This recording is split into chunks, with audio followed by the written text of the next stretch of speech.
Welcome to the From the 108 podcast, starring the drunk uncles of White Sox Twitter. He's a Twitter-like whore, an Instagram thirst trap, and your grandma's guilty pleasure, BeefLoaf. A West Coast attitude in a decidedly Midwest body, MySoxSummer. And your host, he's sharing obscure music thoughts to give you time to hit the bathroom, Chorizy-E.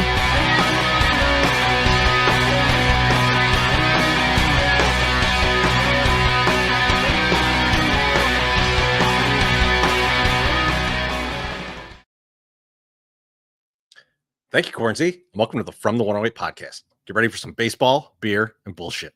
And remember the drinking rules. If BeefLoaf says allegedly, or that he manifested that, you drink. Ooh. If MySoxSummer shows up on screen, or you hear his voice, you drink. And if I talk music or Star Wars, you drink. And of course, you can make all of us drink for a tip of $1.08 or more. A lot more, please. A lot more tonight. Let's go. But Beef, speaking of drinking, what are you drinking? And are you on the quest? Chorizy, I am not on the quest, but I am in fact double fisting out here. Oh man, leftover handles of Tito's. I realized there was a handle that came back with us that was probably half full at the time from Cottage, and I've been drinking that one. And then I looked at my liquor cabinet, I got another one that's like a third of the way. So I'm going to let them. There you go. For good luck. I'm going to let them both be on stage, on tap right here, right next to me. I cut up some limes, so I got an absolute ton of limes. I like to. When I'm doing my vodka sodas, I like to get a little lime action. You know, I just avoid scurvy if possible. So I'm really teed up for a big show. I got a lot of ice, everything. I'm ready to fucking go. But no, I'm not on the quest because we're down to that last one that we haven't been able to find. We're down to the Fortissimo. We can't find it. And I'm a man, I'm a proud man, but I'm willing to admit defeat. And this has defeated us. This has defeated us. So here's what we're going to do. I cannot find the jug of Fortissimo.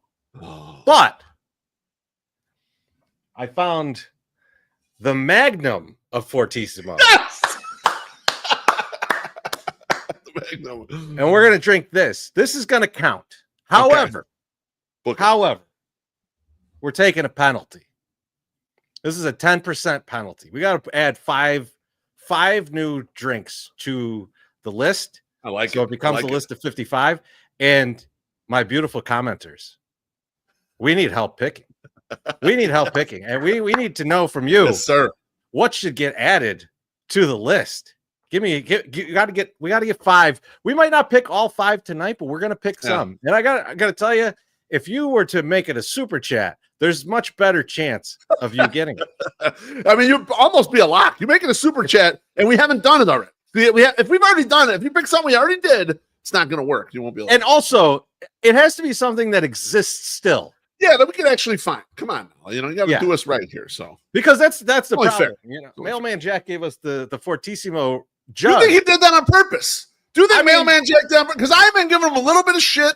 You know, we're both men of a certain age. I've been giving him a little shit. He was doing a lot of old man selfies and stuff, and I was giving him a hard time a little bit. He knows I love him. It's not nothing. I don't think he's getting us back for that shit. No, you know what it is? I was just talking with somebody the other day. We were talking about, I think it was our guy, Matt Ramsey. We were talking about Red Dog.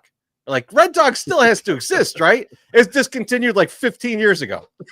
So I think it's just, time flies when you're having fun. Got it in your head. You got the image in your head. It doesn't exist anymore. Like, I recently had that. I don't think he did. Probably not. Senor Sox says, where's the Puerto Rican? Well, My Sox Summer is on holiday. I don't want to say he's at Cottage. I wouldn't want to say that, but he's away with his family. They're having a nice little vacation. He'll be back allegedly Saturday for an event that we got going on, Trees. We got a little event Saturday. Yeah, I was going to talk about that right now. So, so this Saturday, Lot B in the grassy knoll.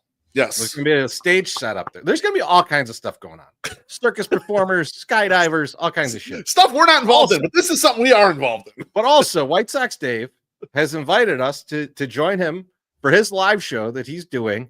Yeah. So it's going to be White Sox Dave and the 108ers. And it sounds like multiple special guests. So we can't say who these special good guests ones are, too. Multiple special guests. It'll be interesting to talk to them, especially one about Bill Veeck stuff. Yes, that's right. Correct. And so there's I'm excited for this, but what I need you guys to do is come out in full force. Come out in full force to this thing. Get out there, and baby. To help you out, I got 2 tickets, baby. I got 2 tickets in the 108. Hell yeah. I'm giving them to one of our commenters tonight. Beautiful. So, I love it. Just, have fun like normal, but make a comment that's going to make me really fucking laugh. And, if I put it up on the screen and we're laughing about it, you follow it up and say, give me those fucking Sox tickets. And, and we'll go from there. We'll see who gets them. We'll see who gets them. Some good commenters in here. Carol, good to see you in the comments tonight. Carol says, tonight it's Bailey's in my McDonald's iced coffee minus the liquid sugar. Bailey's and coffee is a standard for Chorizy-E and I when we go to the horseshoe in Hammond. Could you imagine doing that for a whole show, though? I don't know if I could do it. Actually, good. Coffee and Bailey's would be awesome for an entire show. 90-minute show. We can't go 3 hours with that. I will miss a half hour of that show.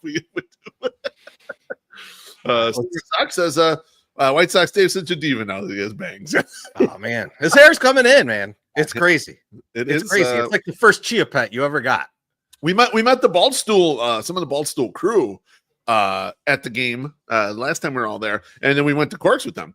Fun crew, and they had a lot to say, and they love White Sox Dave. They're big White Sox Dave fans. So it was very cool. I like the dude that came up and they were like, check out his hair. He's got to go back for another one. And we're talking to him and we're like, yeah, so how'd you get involved in this? He's like, I was just there. Like he was like already in Turkey or something. Like it was just like a weirdest thing. Like he was not part of the crew originally and just somehow walked his way into there. And then it was weird that Dave is now like an expert on this. And he's like looking at this guy's head and he's like, I don't know, man, this might be 3 trips. Well, that's what's fun. Dave, now that he's done it, he's looking to recruit people all the time. He's like, hey, let me take the hat off. We want to see how you look. Oh man, because he was telling Burke too. Like, oh yeah, we're gonna get you on Turkey, bro. Dave's acting like he gets a commission off that, man. Maybe he does. I have no idea. All right, let's get this let's drink from Midwest Kid 1992. Says, cheers, White Sox gang. Cheers, Midwest Kid. Appreciate you. Oh, and just the thing about that tailgate too, it's BYOB. Bring your own shit. We're gonna be hanging out, partying together. We may have some stuff, but we didn't bring enough for the class. We ain't got enough booze for the class. Bring your own shit, hang out on the lawn, and hang out with us. And we're gonna be right there near the home plate in the grassy knoll, as Chorizy mentioned. Our sweaty live show. The AstroTurf coming for. That's right. Guests, us mingling, sweat. Beautiful. It's gonna be fun. I'm excited for this. I didn't realize how much stuff they were doing for Bill Veck night until we started talking with the Sox about this. Yeah. And then I saw that commercial with the Savannah Bananas guy today. And I'm like, oh, I thought they were just messing around that some of this stuff was going to be there, especially the skydiving bit. So like, right. We're still unsure. We have heard that Southpaw is going to skydive, but it's unconfirmed. Like, it's like, well, I don't know if that's actually going to happen, but it might happen. And it's like, dude, if Southpaw skydives into the stadium, that'd be fucking unreal. That'll be electric. And actually, we think all we're doing is going up there at microphones and hanging out and we have a little stage rover. But we were asked to sign a release today, so who knows what they're going to put us through? They might do some shit to us we're not even expecting right now, Chorizy.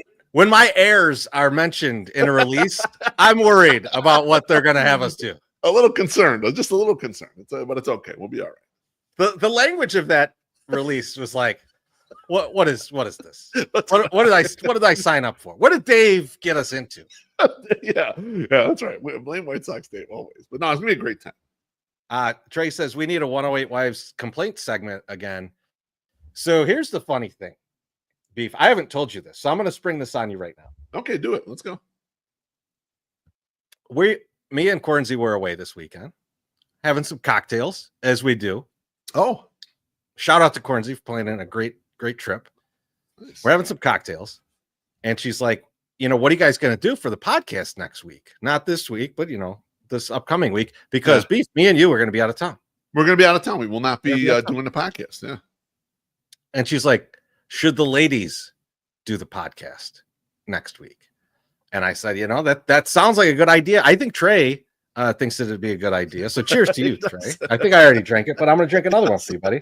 I always drink twice for Trey. Why not? Why wouldn't I? Thank you, Trey. Appreciate it. Why the hell not? Especially when you have wine this good. It's something. Maybe it's more meant to be a table wine, not for you to be sipping on it all night. It's a couple swigs with your rigatoni. Maybe it's more of a cooking wine. But if you guys are interested in that, let us know in the comments. Also, let us know what we need to start drinking for the next couple. There we go. We got they're hitting it. Amber is not. Yeah, she wants to hear shit against you. And we got people like the suggestion so far. Barry's in on that. Carol's in. Great suggestion. All right, we're all right. Okay. I think the action is people like it, so we'll see if we can string that together. We'll see if we get that going. Then we can critique them doing the podcast. Exactly. That's what I can't wait for. That's what we're really hoping to happen here. That's what's real. Actually, I was thinking it would be funny if they were with MSS, and then we gave them like a really baseball-y topic, and they ran circles around MSS. That'd be Well, they'd actually research it, so yeah, it probably would happen. Hello. He's gonna be mad when he hears that.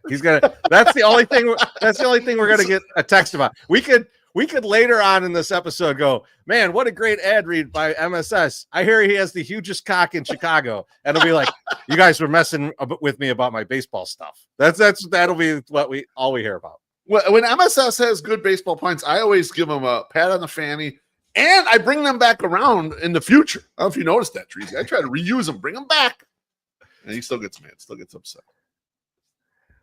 Senior Sox is in it. He's going, the woke mob taking over my podcast, not on my watch.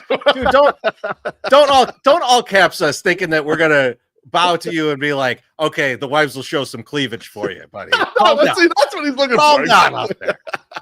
Calm down. So Beef, fucking game. Speaking of baseball and speaking of bad ideas. Oh, hold on. We got drinks. Nathan Chiva is like, I love Nathan. You critiquing your wives on the podcast? What could go wrong? Cheers, Nathan. Thank you. Only about the podcast, though, not about anything else. Cheers, Nathan. Yeah, that's certainly. We're not doing a whole critique show. I want to live in my house, man. I like it here. I got no complaints, so I'd be silent the whole time. That's why I got to do about the podcast. That's all. See, but you know me, Beef. I'll exaggerate some shit to make the joke for fun. And then go too far, and then I'll be divorced. Yes, exactly.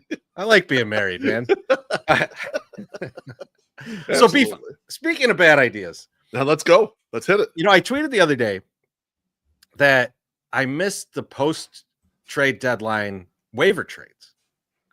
And And I think a lot of people did. Like a lot of people were commenting and tweeting and messaging me and stuff. And like, well, I think a lot of people didn't even know that they don't have it anymore. Some people were like, when did that go away? And that's what has been gone since like 2019 or something.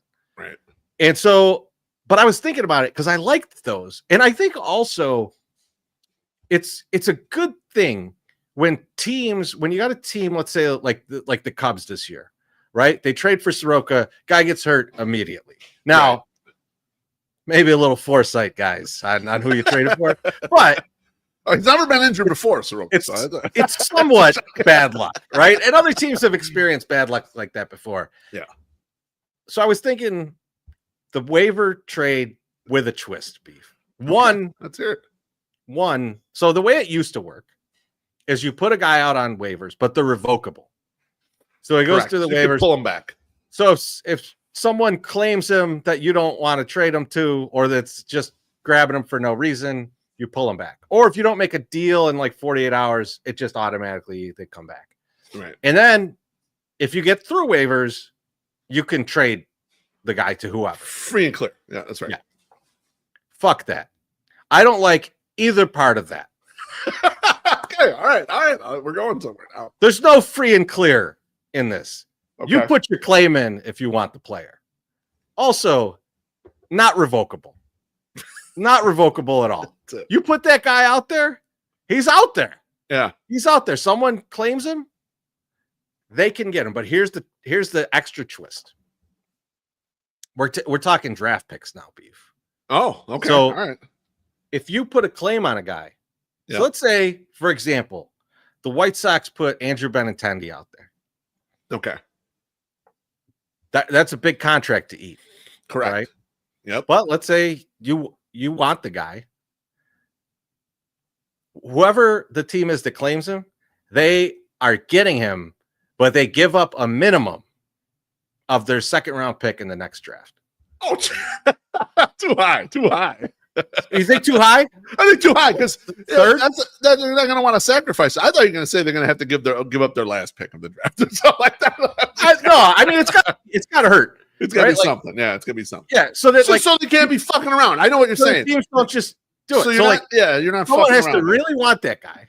Yes, and they have to be willing to pay something for it. I'm fine if it's the third or fourth pick or whatever we feel makes sense, but it's got to hurt.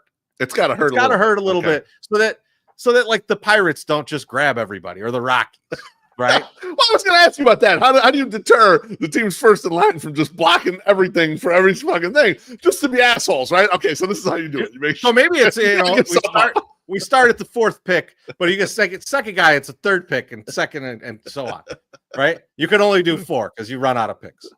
So I'm thinking something along those lines, so that like you can continue to trade, but it's a worse system. Like it has to be a worse system so that like you do still try and get everything by the deadline. You don't want to be in this predicament, but it could be a great way to dump salaries. And like teams might be more apt to do a bigger salary going like, hey man, at the end of this, I know I can just put this dude on the wire, get at least a 4th round pick out of it. So like I kind of wonder, let's see. What's the 4th round pick draft bonus pool in MLB worth? Because that's really the key right there, right? They lose the value. They lose the money, right? Yeah, they lose the money. Like that's the thing. So the guy's really got to be worth it. I wonder if 4th round, you're still losing. Like the top teams are in the $700,000 range. Oh wow! The bottom teams are like in the $500,000 range. That's a lot to lose from your draft pool. So maybe, but I like the idea of a penalty. Maybe the penalty could be if you do it, like you know how in the 10th round or beyond, I think it's the 10th round or beyond, they could spend up to a certain number and it doesn't count against guys like $100,000 or 100. Maybe you take that limitation away or something like that. But I like the idea of that has to hurt in some way. So you can't just be cocking up the works here. You can't be gumming everything up all the time just to block every single guy. It could also be that you get to trade some of that pool. If you want to. Now, that is what the other part I was thinking about. Is like, you might see some interesting players not move at the regular deadline because they're like, I would like, now, does the other team get it? Or do you just forfeit it? Because if the other team gets it, you could have some interesting fucking trades happening. I think the other team, era, you know? The other team can get it. The other team gets it. The other team gets it. You might have some wild trades going on purposefully in that section where they tell the other teams, do not touch this fucking guy. He's going to that team for that bonus pool. I need that shit for next year. But anyone could fuck it up. Anyone could fuck it up. Yeah, so it has to be a singling thing like the real draft where you're like, don't sign me. I'm going to sign with them. Otherwise, I'm going back to college. So let's say it's like $100,000 of your entire bonus pool you have to give away, right? As like the baseline. The Rockies should be taking everybody. What are they going to spend on anywhere? Staff a whole new team instead of having to wait for the draft. Sox too.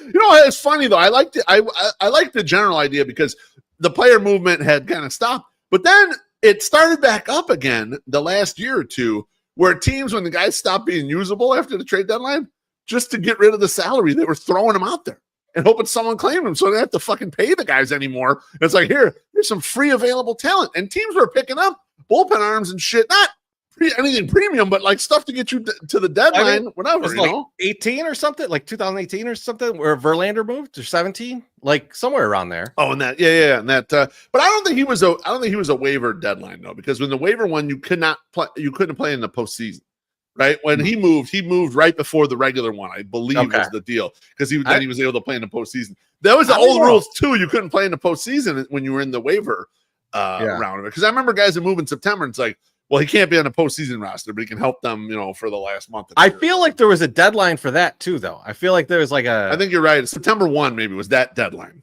Yeah, like August 31st, you could still do it. Maybe that's right. Yeah, you could still go to and yeah, Perez is saying 2017 Verlander moved, but I don't remember if it was waiver. I think it was waiver. These guys love the idea of the waiver. Austin Jackson, Chicago baseball waiver acquisition legend, says Perez. Jackie Treehorn says that's how we got White Sox legend. That's real. Yes, it is. Yeah. They claimed him, and then Jason like, go ahead, enjoy the salary, and they just took the salary. Yeah, I loved that claim. I love that when it happened because it was just like you didn't give up anything. It was just a free player, and it was like, good, we could use this guy. And so a lot of people didn't care for Alex Rios because he had really good and really bad years, but overall, I thought he was decent. Trey says Sox could deal Aaron Savali and Michael A. Taylor if it existed. Well, I don't know if we want to deal Savali yet. We'll talk about that in the back half of the show. The starting pitching is in shambles right now. We'll discuss that. We'll get there. Guy Ridge says Camel Silver Ice, a truly low-quality option. I assume that's some sort of drink, right? I'm going to write it down. Is that a drink for the Camel Silver Ice? Oh, yeah. No, this is a beer of some sort. Oof. Now, can I find it? I think so because it pops up immediately. It is a 17%er. It's one of those. God. It's one of those ice beers. Oh, okay. Okay. It's one of those. Throw that on the list for now, Treasy. We're not going to commit to it yet, but I like this. I like this shot by. If we could get a 24-ounce can of it, I think it's on the list. I think it makes the list. Yeah, let's see. I think it says 24 ounces here in this one. So. Okay. And there's a 40 ounce too. It feels like a 24 ouncer. It definitely feels like a 24. You mentioned trying to nail that 40 ouncer during the show. Oh man. God damn, that will be absolutely insane. But so speaking of drink, I want to make everybody drink. So we're gonna put MySoxSummer on the screen for a second. Like a fucking bitch, a weak bitch. So everybody drink. You saw him. Yeah. You saw him. You heard him. We don't use that enough. I'll be honest with you. We don't use. I know. There's some good MySoxSummer stuff in here in the videos. But Beef, how you doing tonight, buddy? Well, I'm good. I'm tanned, rested, and still alive actually after my excursion to San Diego. It was a very fun time. Great trip. Got a chance to see some of our family. Teresa, I'll catch up with you later on that later. Nothing really, no stories to tell you, just some fun stuff from hanging out. But man, I came to some realizations in San Diego, Teresa. I know you and I have visited there a lot of times. And as you get older, I get more reflective of what it might be like to live in San Diego, and just some choices that you might make about life that might be different if you weren't in San Diego. So, a couple questions for you. I always thought this was a given, but maybe it's not. So I want to throw this first. If you had to be homeless, San Diego's got to be the number one city, right, for being homeless in the U.S. I would think. What do you think about that? I think. I mean, like weather-wise. Otherwise, it's tremendous. It's got to be. Yeah. I don't know how they treat the homeless there. I don't. I don't know exactly. If it's. I saw a lot of them, but I don't know how they were being treated. Yeah, I mean, like that's the thing. There's not a shortage of them, so I think they're okay. No. But yeah, I mean, like if you're thinking of a place that you want to be, like, I guess being homeless in Hawaii would be like the next. But like, there's hurricanes and shit. But it's also I don't know. They're not really. The weather, there's volcanoes, but like also I don't know how you get there, right? Like it seems you gotta get in the bottom of a ship or whatever, it's a tough commute. It's tough getting there. But in San Diego, you just give blowjobs all the way on the drive. You're good. Seems attainable. You steal a car or something, you're good. Gas or grass. No one rides for free, trees. You know that. Yeah, wait. Bullshit. If you're homeless, you don't really have an option to travel. You can walk. I was gonna say you got 2 feet still. Let's go. You can hitchhike. You could jump on a train and like wait till they notice and kick you off. Swim to Hawaii. Oh yeah, good luck. That'll work out great. Bruin Luke says being homeless on a tropical island, no shelter. No thanks. Yeah, I thought there's still a little too much that can happen in Hawaii. San Diego seems a little more calm or something. Yeah, a little bit. I don't know. Okay. All right. So I think we're pretty good on that one. Second question. I think San Diego is a good option. If you're Yeah, I think so for my future. And truth be told, we're planning my future here. Well, just in case. You always, got it for a rainy day. Second thing up about San Diego. And I have this thought go through my mind every time, especially I'm out for like a walk. I got my earbuds in, I'm down by the water, see all these fit people moving around in San Diego. And Chorizy, do you ever think to yourself, I would get in really good shape if I lived in a place like San Diego? Or do you just assume that the pressures and the vagaries of life would still crush you no matter where you are and force you into your subpar body that you're currently in? This was a dilemma I was having on my long walks a couple days. So here's the thing. Because I do think about stuff like this. And like pre-pandemic, I was like, if I ever had the opportunity to have a job where I work from home all the time, I'd be exercising, I'd be on the bike, because I'd have this extra time that I commute. I would use that time to get in shape. I would eat salads for lunch. I would just be healthier. And then, forced, I had the only option of working from home. I did not lose weight. I could tell you that. I didn't gain a ton of weight. I am proud to say that like I kept around my body weight during that with limited access to the outside world, mostly because I didn't drink a ton of beer, right? Like, so that helps. But now I have these like grand fantasies of like, man, if I were able to retire early, I'd probably, what would I do in my day? I'd probably work out a bunch. I'd be eating healthier because I wouldn't be going out to like quick lunch and get a pizza or something. I'm so full of shit to myself. Because like I wouldn't do that. I'd basically be Homer Simpson when he's like he can't even dial his phone anymore. He has to get a dialing wand because his hands are too fat. Like I like to lie to myself and be like that. And I don't know if this is what you're doing, but I know that if I was out in San Diego looking at the beautiful weather and knowing how much I'd be outside if I could, I know that I would tell myself that. And then 2 months into living out there, I'd be like, holy shit, that's my 14th Ancient Aliens in a row that I watched. Like, and haven't been outside in 2.5 days. Now, that part is the only part of what you just said that I disagree with. I think if I was there, I'd be tan all year round for sure. You would be tan. But I would not be in better shape. I have the same thought you did, Tracy. I thought, there's no way, because all the normal stresses of life would still fucking crush me. Yeah, maybe I'd get outside and walk a little bit more. I could be outside a little more often. Yeah, then I would end up in a beer garden more often too. So I like, what the fuck? It would balance itself out. I would never get better. Like, where should I walk? Oh, the bar. All right, it's open and everyone's out there in it. I might as well go 1 and 2. That'll be me. I was like, yeah, this has never happened. And because I was walking down by the water near the convention center, so and near the ballpark. And I walked through, there's like a little outlet, it's like a park out there, and there are people playing basketball and guys in hella shape, doing pull-ups and shit like that. I was like, I could be one of those guys if I lived here. And I'm like, you wouldn't be one of those fucking guys. You'd be a fat ass like you currently are. You'd go there, you'd walk right by him, and you'd be like Billy Bob Thornton in Bad Santa watching a bunch of girls play volleyball. That's exactly what you would do. That would be me. Eating a fucking corn dog. 100%. Now, last question from my San Diego experience. I noticed, especially when we were on Coronado Island, I don't know if that's just because, the resort we were at or whatever, but people were super nice, especially in the service industry. Very fucking nice all throughout the trip. My question for you, Chorizy, is do you think it'd be friendlier if you lived in a place that was kind of that pleasant weather-wise and everything? Or do you think it don't change your disposition at all? I would. And this is something I actually know and have experimented with to understand.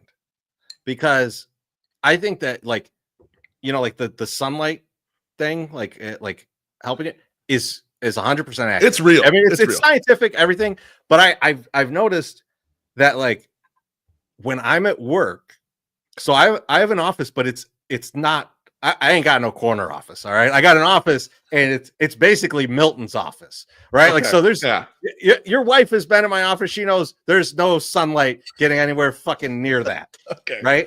So like if I'm in my office all day, I was starting to realize that I got to be more and more of a throughout the day. And it's not even like I'm hungry or anything, or like, because I'm a fat guy, I know, but like maybe it's getting hungry. Stay well fed, you know. But then I would go down to like go outside or something, and just even getting a little glimpse of the sunlight. Or I walk to a meeting and I go past the windows and there's like some sunlight, and like I feel a little bit different. So I feel like I ended up getting one of those lights in my office so that I'm less. Yeah, nice. I probably have some of my coworkers listening to this. They're like, he's still a fucking prick. That light don't help. But I swear it does. I swear it does help. Even if it's just a mental thing that I think it's helping, right? Like right. I do feel better. So like I genuinely think that I would be a nicer person if I were in an area like that. I feel like people in general are fucking miserable in the dead of winter. Like in February, like late January, February, people are fucking miserable. Like it's like yeah, I think in general that's correct. Yeah. That's why when we do like a show in January, we pack that shit because people are like, good, I gotta get away from all these miserable motherfuckers and have a good time. It's true. It's true. So yeah, any excuse to get around some people and have some fun. We need it too. We need it. That's why we're doing it. That's why we're doing it. Yeah, I agree with you 100% on that part. I think for sure I'd be friendlier. And I think we're both pretty mild mannered. I'm probably more mild mannered than you are, but we're both pretty mild mannered. But I think it would be much more so that. A couple comments. Jackie Trian says that's a nice area. Beef absolutely was. SPF says Beef, you'd have the best calves. I mean, I got strong calves already. Calves can only get better. And then Sam Reeves says, look at Willie P. Gem of a man in San Diego. Moved to Chicago. Total asshole. There's your proof. There's an actual sample right there. I won't believe it. I won't believe that. He's a lovely man. How dare you? Teresa, you want me to keep rolling, or you want to play the ad and we'll move on to the next thing? Fuck that. Let's keep going, man. Okay, so we got all the time in the world. We were talking about MySoxSummer, and he's a man who's known to have the BWC. Okay. Now, since he's not here, I wanted to share this with you and also with the audience, and then male or female, because females, you can pass this on to your male. But I caught a 40-second TikTok that the person who claimed to be a doctor said she's been creating big, C's for men for 31 years. And she has just these 4 simple tips. So, Teresa, I'm going to throw the tips by you. Let's see how good you think you could be at abiding by them. Okay. Just 4 little things. Number 1. Hang a huge weight from it. No. Number 1, 2 Brazil nuts per day. Now, that seems pretty easy, right? Brazil nuts are pretty tasty, you know? I'm not a big Brazil nut fan. I work around those in the mixed nut thing, but like I'll accidentally have a couple. I will tell you, that alone does not help. So let's keep going. Okay, all right. So you're your naysayer on that one. Number 2, she said you got to have this right before bedtime. Ginger and ginseng tea. Supposed to be good for the overnight, good sleep, and ginger and ginseng tea. That's interesting because I feel like ginseng gives you some energy. Yeah. Why would you want to do it before bed? Is what you're thinking? That seems weird. But okay. I'm still listening. That's where she wants you to have the energy. I mean, that's what she's. I guess so. That's what she's pushing for. Number 3, she says a glass of pomegranate juice in the morning. Nitrous oxide is good for blood flow, especially down there. I love pomegranate juice. It's delicious. I don't know if you ever had it before. What am I, a fucking millionaire? Hey, you want a big pump unit or not? I don't know, man. Pomegranate juice it's like $400 an ounce. It's like buying saffron. Like I'm trying to make saffron rice. You gotta bust open the 401k to do that shit. Okay, that's 3. That's 3. And the last one, she says beetroot supplement daily. I don't know what beetroot is, but again, it's more nitric oxide. It's supposed to get down into the, little. So there you go. 4 tips. Look at this. And you'll be right on par with MySoxSummer. SPF says $8 a small bottle at the Jewels. I mean, $8 a day. It's $56 a week, man. There you go, baby. $56 a week. Jesus Christ. Get it flowing. Not worth it. That's fine. That's fair enough. The ginseng thing is throwing me off. Like that is the one thing in ginseng there was like one of those things, Chorizy. It was like the cure all for everything. You remember when we were younger, Dad used to take the ginseng. Yeah, he was big into the ginseng. You know? But that was like you do that and then you work out. You exercise, yeah, right, exactly. And he got pumped up. He was pretty. He was looking good. But I think there's an extra regimen that they're talking about. They're like ginger, ginseng, and then something else, and then go to sleep. I don't know what it is. I am not going to jump to conclusions. I'm trying to lead the audience. All right. Up next, I just got to ask you about this, Chorizy. It's everywhere. It is the WNBA dildo situation. Where are you at with dildos being tossed onto the field? It's not the first place this happened. This has happened in football for years and years. This happened a lot with the Patriots. Yeah, exactly. Buffalo Bills. Patriots go to the Bills. Patriots go to the Bills stadium, and this is happening. The Bills Mafia is ruthless. They start a lot of trends. But have you seen this? This has been happening lately at WNBA games. What are your thoughts? So the thing that is that I am like enthralled by in this situation is not the dong or the player's reaction, because like Kelsey Plum kicking that thing like a goddamn football was hilarious. But the fact that there is a betting market for this, the poly market has it, right? And that like I think a few places have it. Okay, all right. And there were games that ended up with more money on the dildo market than on the actual game.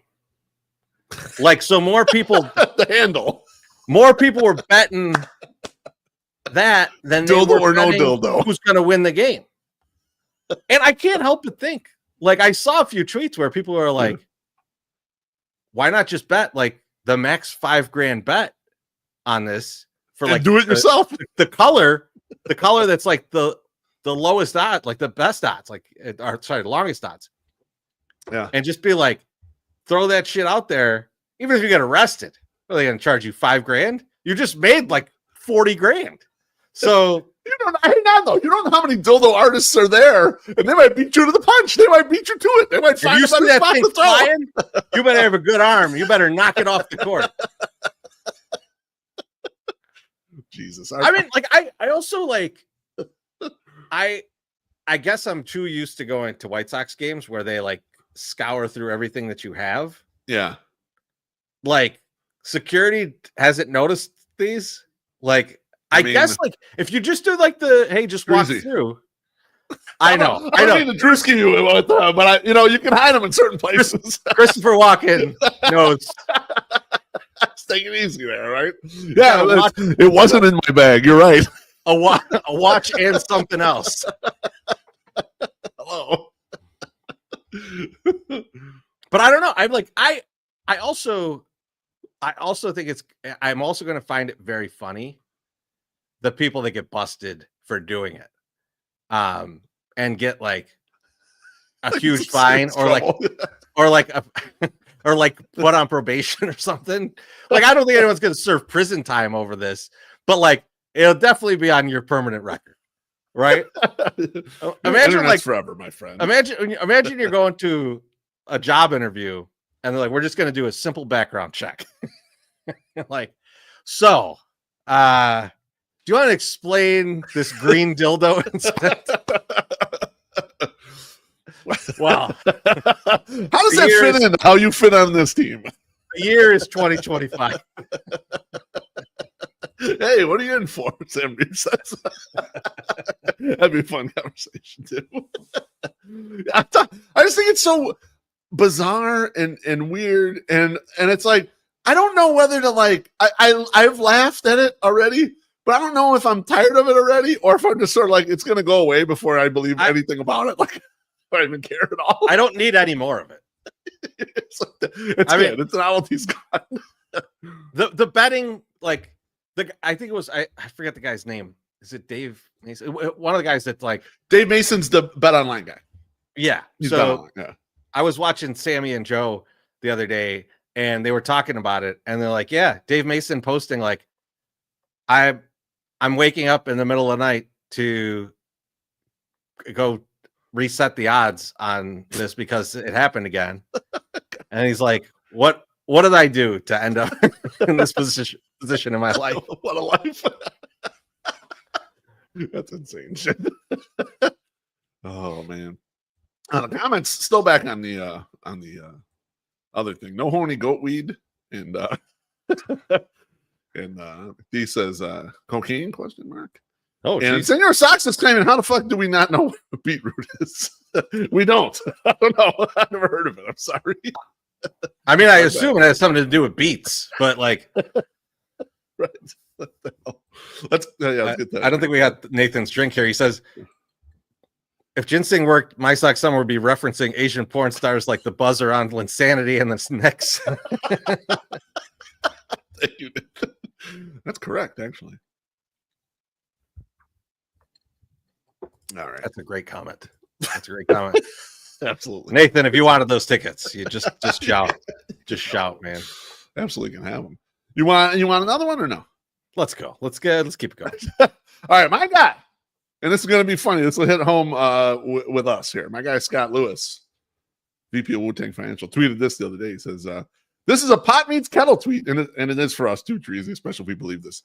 He says, but I truly think the slow death of sports coverage started when fans got voices. Parentheses, yes, I know I got a lot of nerve, obviously, but I truly believe that, laugh my ass off, for every good fan turned content creator, media member, there's 10 others who are terrible. Agree or disagree with that statement? I strongly disagree with this statement. Love it. Let's go. Because I would say that for every good fan content creator, there's 100 terrible fan content creators.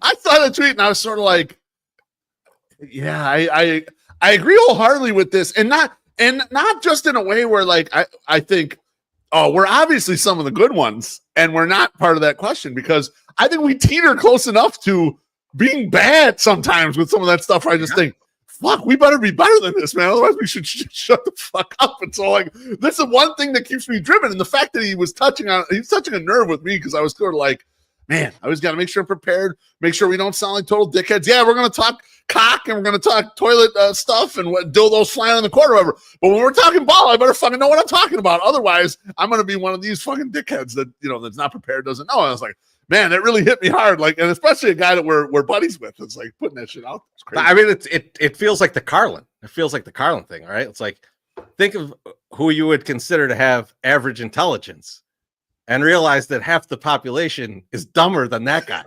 So, like, if we're on the line, Beef, if we're on the line, like, there's some stuff out there. There is some stuff out there. That's correct. Yeah, absolutely. I mean, some of it don't last long. Some of it only, get a couple 2-3 episodes, but like, it's out there. There's tons of it. There's tons of it. CD says this is true. If you consider it just like every fan talking on Twitter too, I mean, then it's exponentially. It's even huger. Different, yeah, for sure. I like that. I love Scott. Scott's the best. We gotta get Scott back on here. I noticed that they're kicking up their Bears coverage, so we got to do it pretty soon. We got to get them on before they get busy. We got to do a Bears thing before we get to the season, because they're going to be super busy during the season. Yeah, absolutely. CD says, "quote unquote" content creators have ruined the world. We're part of that. Apparently. They're the only thing. Like, so I'll say that, like, not us, but some of the more adult themed content creators are the only thing keeping some equality in wealth in this world. They're pulling from the rich and bringing some of that back into our neighborhoods, man. Like, so, like, I don't know. I can't be mad at them. I can't be mad at them. We'll leave them out of this. Okay. All right, let me get to one last thing for you. I do have a couple more, but we'll hold off on those. So I had this thought in my head the other day. People always tell you got to cut the toxic people out of your life. And that's absolutely true. You got to get rid of people who are bad for you, or just bad in general, or when they show up, they change the way you are and make you into something you're not. And that kind of gets all the shine and gets all the credit. But Chorizy, let me tell you something. Just as important, in my personal opinion, I want to hear what you think is, you got to cut the pain in the ass people from your life. Because the pain in the ass people. More so. Right? They take up time. They fucking waste all your valuable resources on dumb shit. The pain in the ass people may be worse than the toxic people because they can linger longer. Toxic person, to get rid of that. You're like, we got to get rid of that. They're not invited anymore to the group dinner or whatever. But the pain in the ass person is too quasi nice. They're not really nice because they're really a big pain in the ass to you, regardless. But they're quasi nice, so no one else is willing to gang up and get rid of them. They could hurt, man. I remember, back in the day when I was working tech support, I was, you keep up on industry stuff. I do that now. Yep. But I was reading an article, and I forget which phone company it was. It was like Verizon or Sprint or somebody. And I was reading this thing, and they're like, the top 1% of the people that put in support tickets for this phone company, the top 1%, they make up like some ungodly number of the amount of support tickets they get. They just get rid of them. They're just like, you can't have this service anymore. You are blocked. You cannot call anymore. You're out. Go use someone else's service. We don't want you. Firing your clients, firing your customers. Yeah, that's right. I was like, that's like the dream. That's the dream.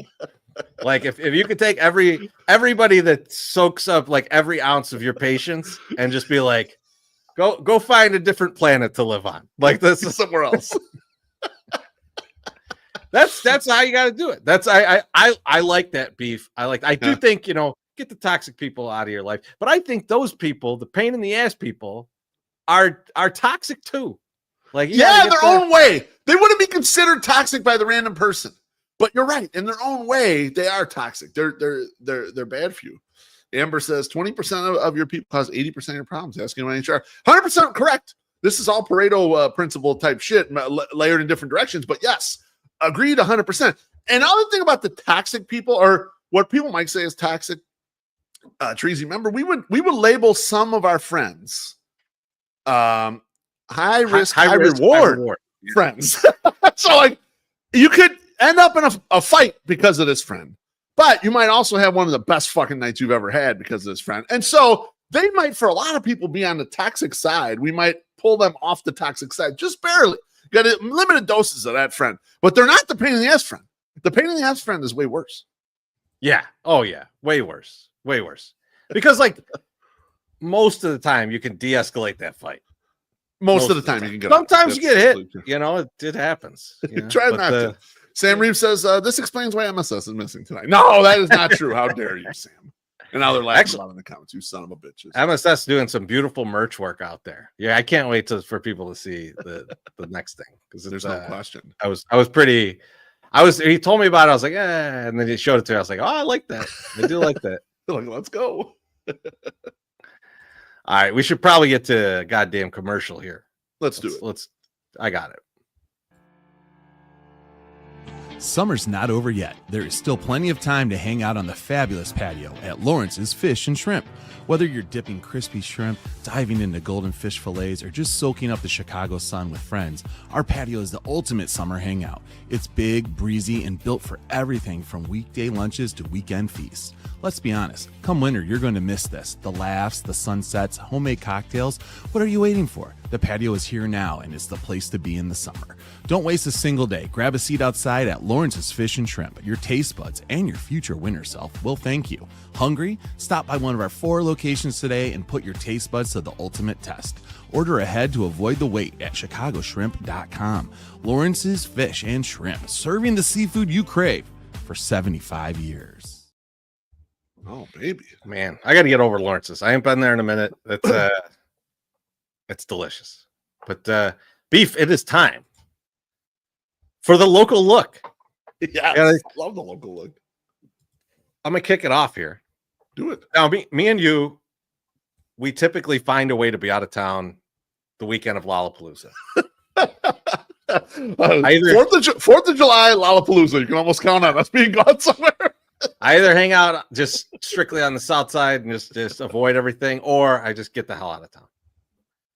So I missed this. and I think you probably missed this too. I did. But apparently, the weekend of Lollapalooza, there was people who were having a little bit of a protest over by the Bean. Oh, okay.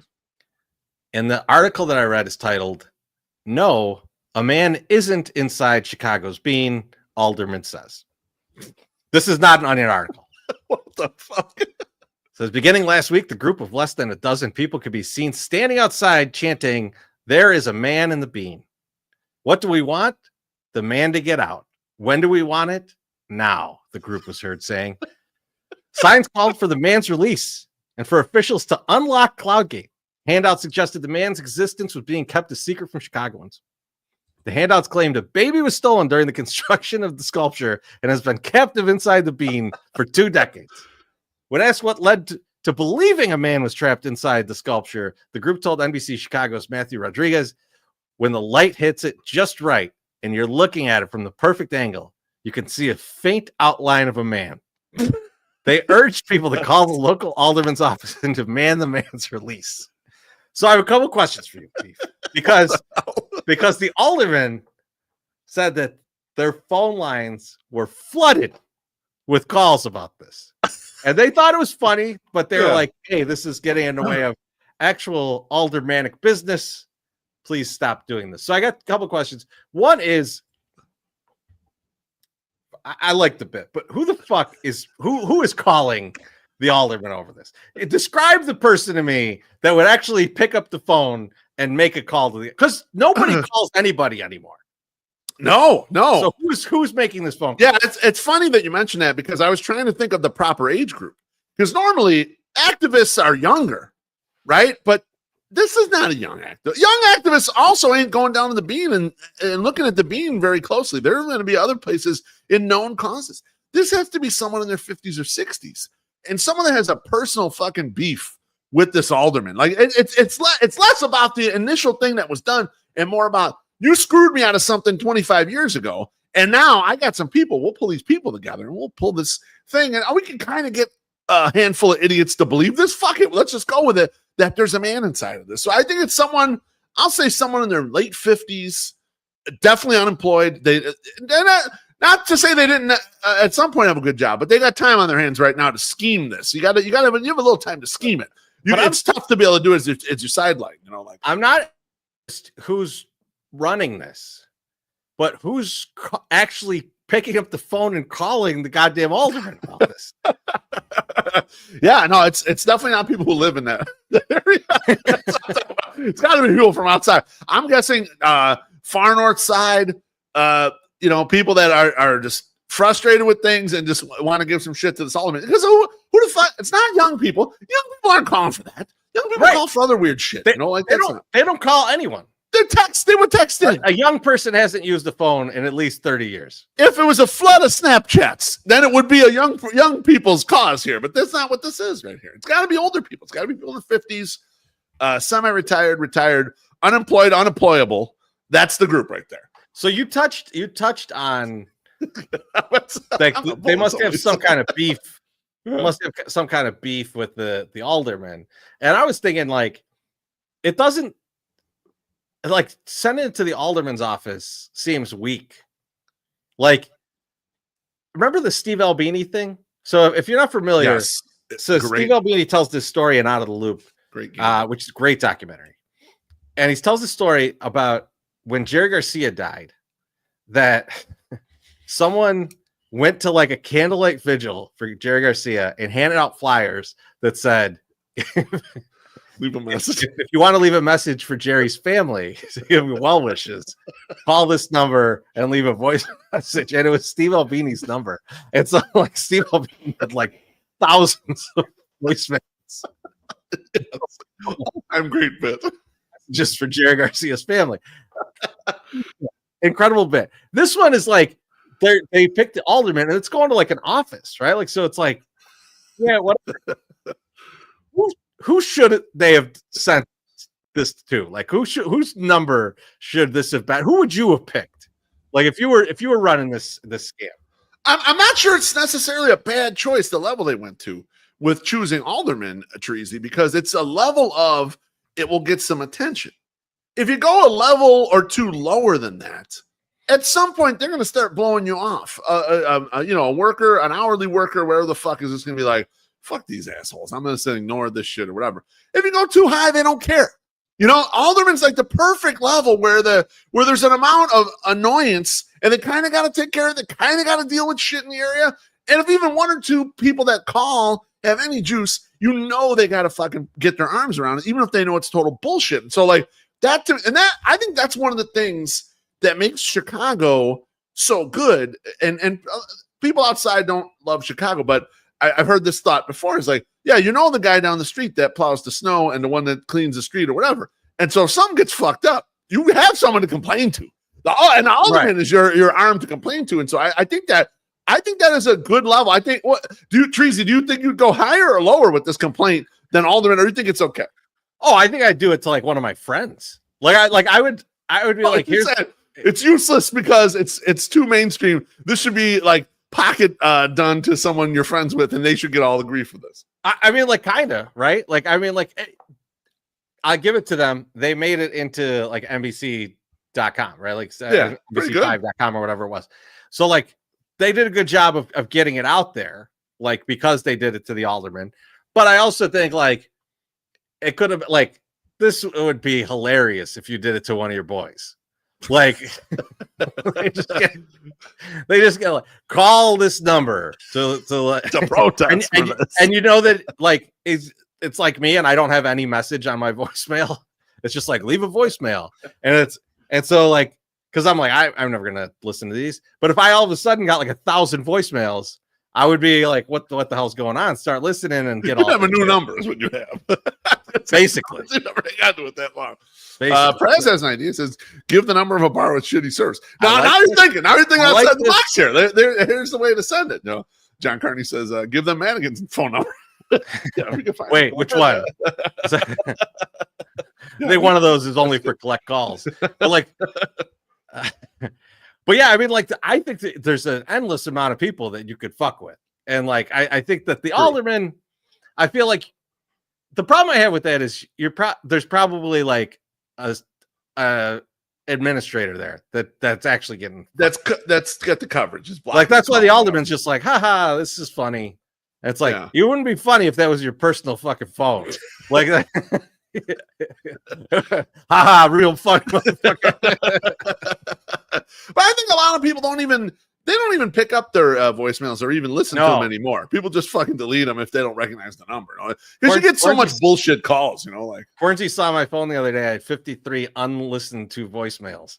And I was like, no one's leaving me an important voicemail. They're texting me. I'm not that bad. I'll delete them, but but that does happen. So like, that's why I kind of think the route they went isn't bad, because it's someone picking up a landline and having to catch the call. Like, I guess you got like what Perez said is a good idea too, because like in a bar, they're going to pick up the phone. You got to go somewhere where they're going to pick up the phone, but also not somewhere where it's a vital service of any sort.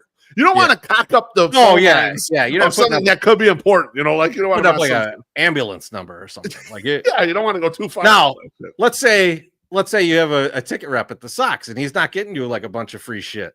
Maybe that guy gets all these calls. I don't know. Like you never know. So Nick, if you're listening, let's keep the free shit coming to the 108, or else we're gonna run one of these and put your number in there. But Beef, what do you got for your local look? All right, I got it for you. This is extremely local, Chorizy, and this is from Block Chicago. It says Claw It opens in Chinatown with 40 Claw games and elusive Labubus. I don't know if you know what the Labubus are. Yeah, I know. They are dolls.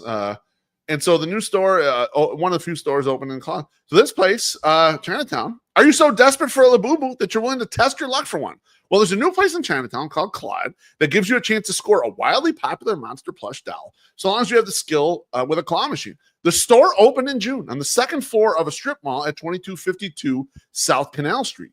It has 40 claw machines with a variety of plush toy options, including SpongeBob merchandise, Hello Kitty dolls, various candies, and sodas. One machine at the front of the store offers the option to win a small Labubu.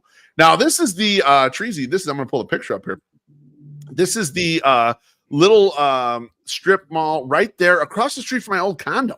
where they have the DMV in the bottom, and then there's a couple of restaurants that look pretty good. I haven't gone there yet, but here's like a picture of the claw machines or whatever. I was pretty excited to see this, not because I'm a claw machine enthusiast, even though my daughter, Bonita Stakey, when we would go to Great Wolf Lodge and we go in what we call the kids' casino, which was the arcade basically. And I always told my daughter, I'm going to spend unlimited amount of money in the kids' casino here with you because I spend unlimited amount of money in the adult casino for myself. So how could I keep you from this? And she loved the goddamn claw machines and was pretty good at them. Would harvest a lot of stuff out of them, actually, surprisingly. But the reason why I'm excited about this, Chorizy, that there's a claw machine opening up is that we don't have games or shit to do anymore near us. Bridgeport used to be a place that had these types of plays. And even in we don't have Nap's bowling's been closed for what, 20 years? And we go to Nap's just to hang out with the fellas when they were having their bowling league or whatever. But how can a neighborhood not have a fucking bowling alley? No bowling alley, okay? Even the bars, Shinnick's don't even have the fucking dartboard in the back anymore, Treasy. We've stopped having fun playing fucking games and shit, man. There's no arcades in Bridgeport. There's no bowling alley. There's no pool halls. There's no mini golf. There's no fucking nothing for anyone to do anything with and just kind of have fun and hang back and relax. And all of these can be applied to barroom games as well, but it doesn't have to be. It could be stuff that's closer to like Dave & Buster's where it's just fun and go and hang out. So to me, I was excited about this. Put a goddamn Golden Tee and put a Capcom bowling. Yeah, exactly. Remember going to Cheston's? Go to Cheston's. Our parents are drinking that shit. 50 pitchers of Miller Lite while we're playing fucking Capcom bowling. It's the time of my life. Absolutely. I mean, Baloney says Plinko and Lot B. Baloney, I showed you how to get the top prize. I one shot. I told him, hey Peter, this is where you got to put the ball to get the top prize. I got the fucking top prize. One shot. Yeah, that would be helpful. Well, let me tell you something. We don't have it. It's not fun. Like, I love going to a bar just to drink, but it's always nice when you got the little machine that you could test your skill on trivia or the pictures and what's missing from the other picture, that type of shit. Dartboard. I'm not a good dart thrower, but I fucking love playing darts with the fellas in the back of the thing. Bowling alleys, whatever. We've lost all that. All that shit went away. Everyone's sold out so they could fucking build condos instead of having something fun to do, man. We're fucked. A Bridgeport bowling alley would be great. Be terrific, wouldn't it? And there's so much bullshit on 35th Street or on 35th Street and on Halsted. On Halsted, yeah. Figure it out. Just you see where Remova is? Just a couple blocks south. There ain't fucking shit going on, man. Throw up a bowling alley over there, man. That shit will make that little corridor something interesting and fun. And you wouldn't take a lot of effort. And fucking you bar owners, throw the fucking plastic darts. I'm not even telling you the metal darts. All right? I don't want no one to get stuck in the eye with the metal dart, okay? And we know how Bridgeport can get sometimes. Plastic fucking darts. Just throw the plastic dartboard back there. Let's get a little game of cricket going. We can't do none of that no more. Fucking bull. Put a goddamn video. I think I saw Barry Bag of Donuts say that they put a Pac-Man machine into in Wings ring. Wings. Good idea. Great. It's a good start, I've gone to like arcade bars and like I love those. They're great. I will say one thing about those. If you're the arcade bar where every game is free, I'm all in. Great bar. If you're the one where I got to pay for every fucking game, fuck you. You're charging $11 a beer. That pays for my game. All right. I will play the Simpsons bullshit game that you can't get past the second round for 3 hours. All right. And just drink my ass off. Leave me alone. Don't make me put a quarter in or buy tokens from you. Jesus fucking Christ. Yeah, I see a lot of people saying they would love to do some bowling. I would love to bowl. Yeah, man, Jack, bowling is my jam. I mean, a lot of people have been telling us for years, Treasy, we should do a golf outing. We don't golf, but maybe we do a bowling little event there and have some fun with that. There's probably some, but then we got to go out to the suburbs. Instead, we should be able to do it. We should be able to go on 26th Street and do it and get punkies catered right in. That's where Naps was. Yeah, exactly. And we should be able to get catered right in and be a great event in Bridgeport, but we can't do it. No fucking bowling alley. I think this is step one. Miami Bowl's even closed, man. Like that. Miami Bowl is closed. Yeah, it's not fucking there anymore. Fucking bullshit, man. This maybe is the first step. Maybe Diversity's still open. Maybe claw it over there on 22nd and Archer and Canal is basically where this is at. maybe this is the first step to putting some games back into the neighborhood and having some fun with it, man. Like, I don't know. I mean, it has just been so desolate and whatever. And it's even like, I don't know, we'd go out and hang out. And now we're even getting to the age where we don't know that many people play 60-inch softball. So we're not even hanging out there or playing ourselves. So it's like, you get to that age, it's like, we need something. I think we got to tell Cork, you got to put in some kind of video game in there, or else we're going to get on the touch tunes and we're going to play Dragon Force Through the Fire and Flames on repeat forever. I'll spend $40,000 so that it never ends. Yeah, I mean, how fun would a mini golf course in Bridgeport be? You know, you hit that, right? You hit, you go in there, you go play, and then you after the game, you go to the Sox game. You know? How hard would that be? How hard would that be to do? The only issue with that is unless you cover it, you can only use it as 6 months to a year, whatever the fuck. Yeah, you're just in the summer. In the summer, it's out there in the empty lot next to one of these places. That's a good point. Why couldn't the Sox just set up a little mini golf out in the parking lot? They already got the turf. Free. I was gonna say you can putt out there. Yeah, we're giving them ideas. You got to putt around Ron Kittle. It's not even a statue of him. He's just standing there. He's eating stuff, and things are falling out of his mouth. You got to putt around that too. Don't worry about it. Oh, the jardiniere stopped the ball. God damn it. Well, good. I'm glad you're on the same page, man. I'm glad the commenters as well. We got to do something about this, man. We're running out of games. We got no games. Are you going to the claw place though?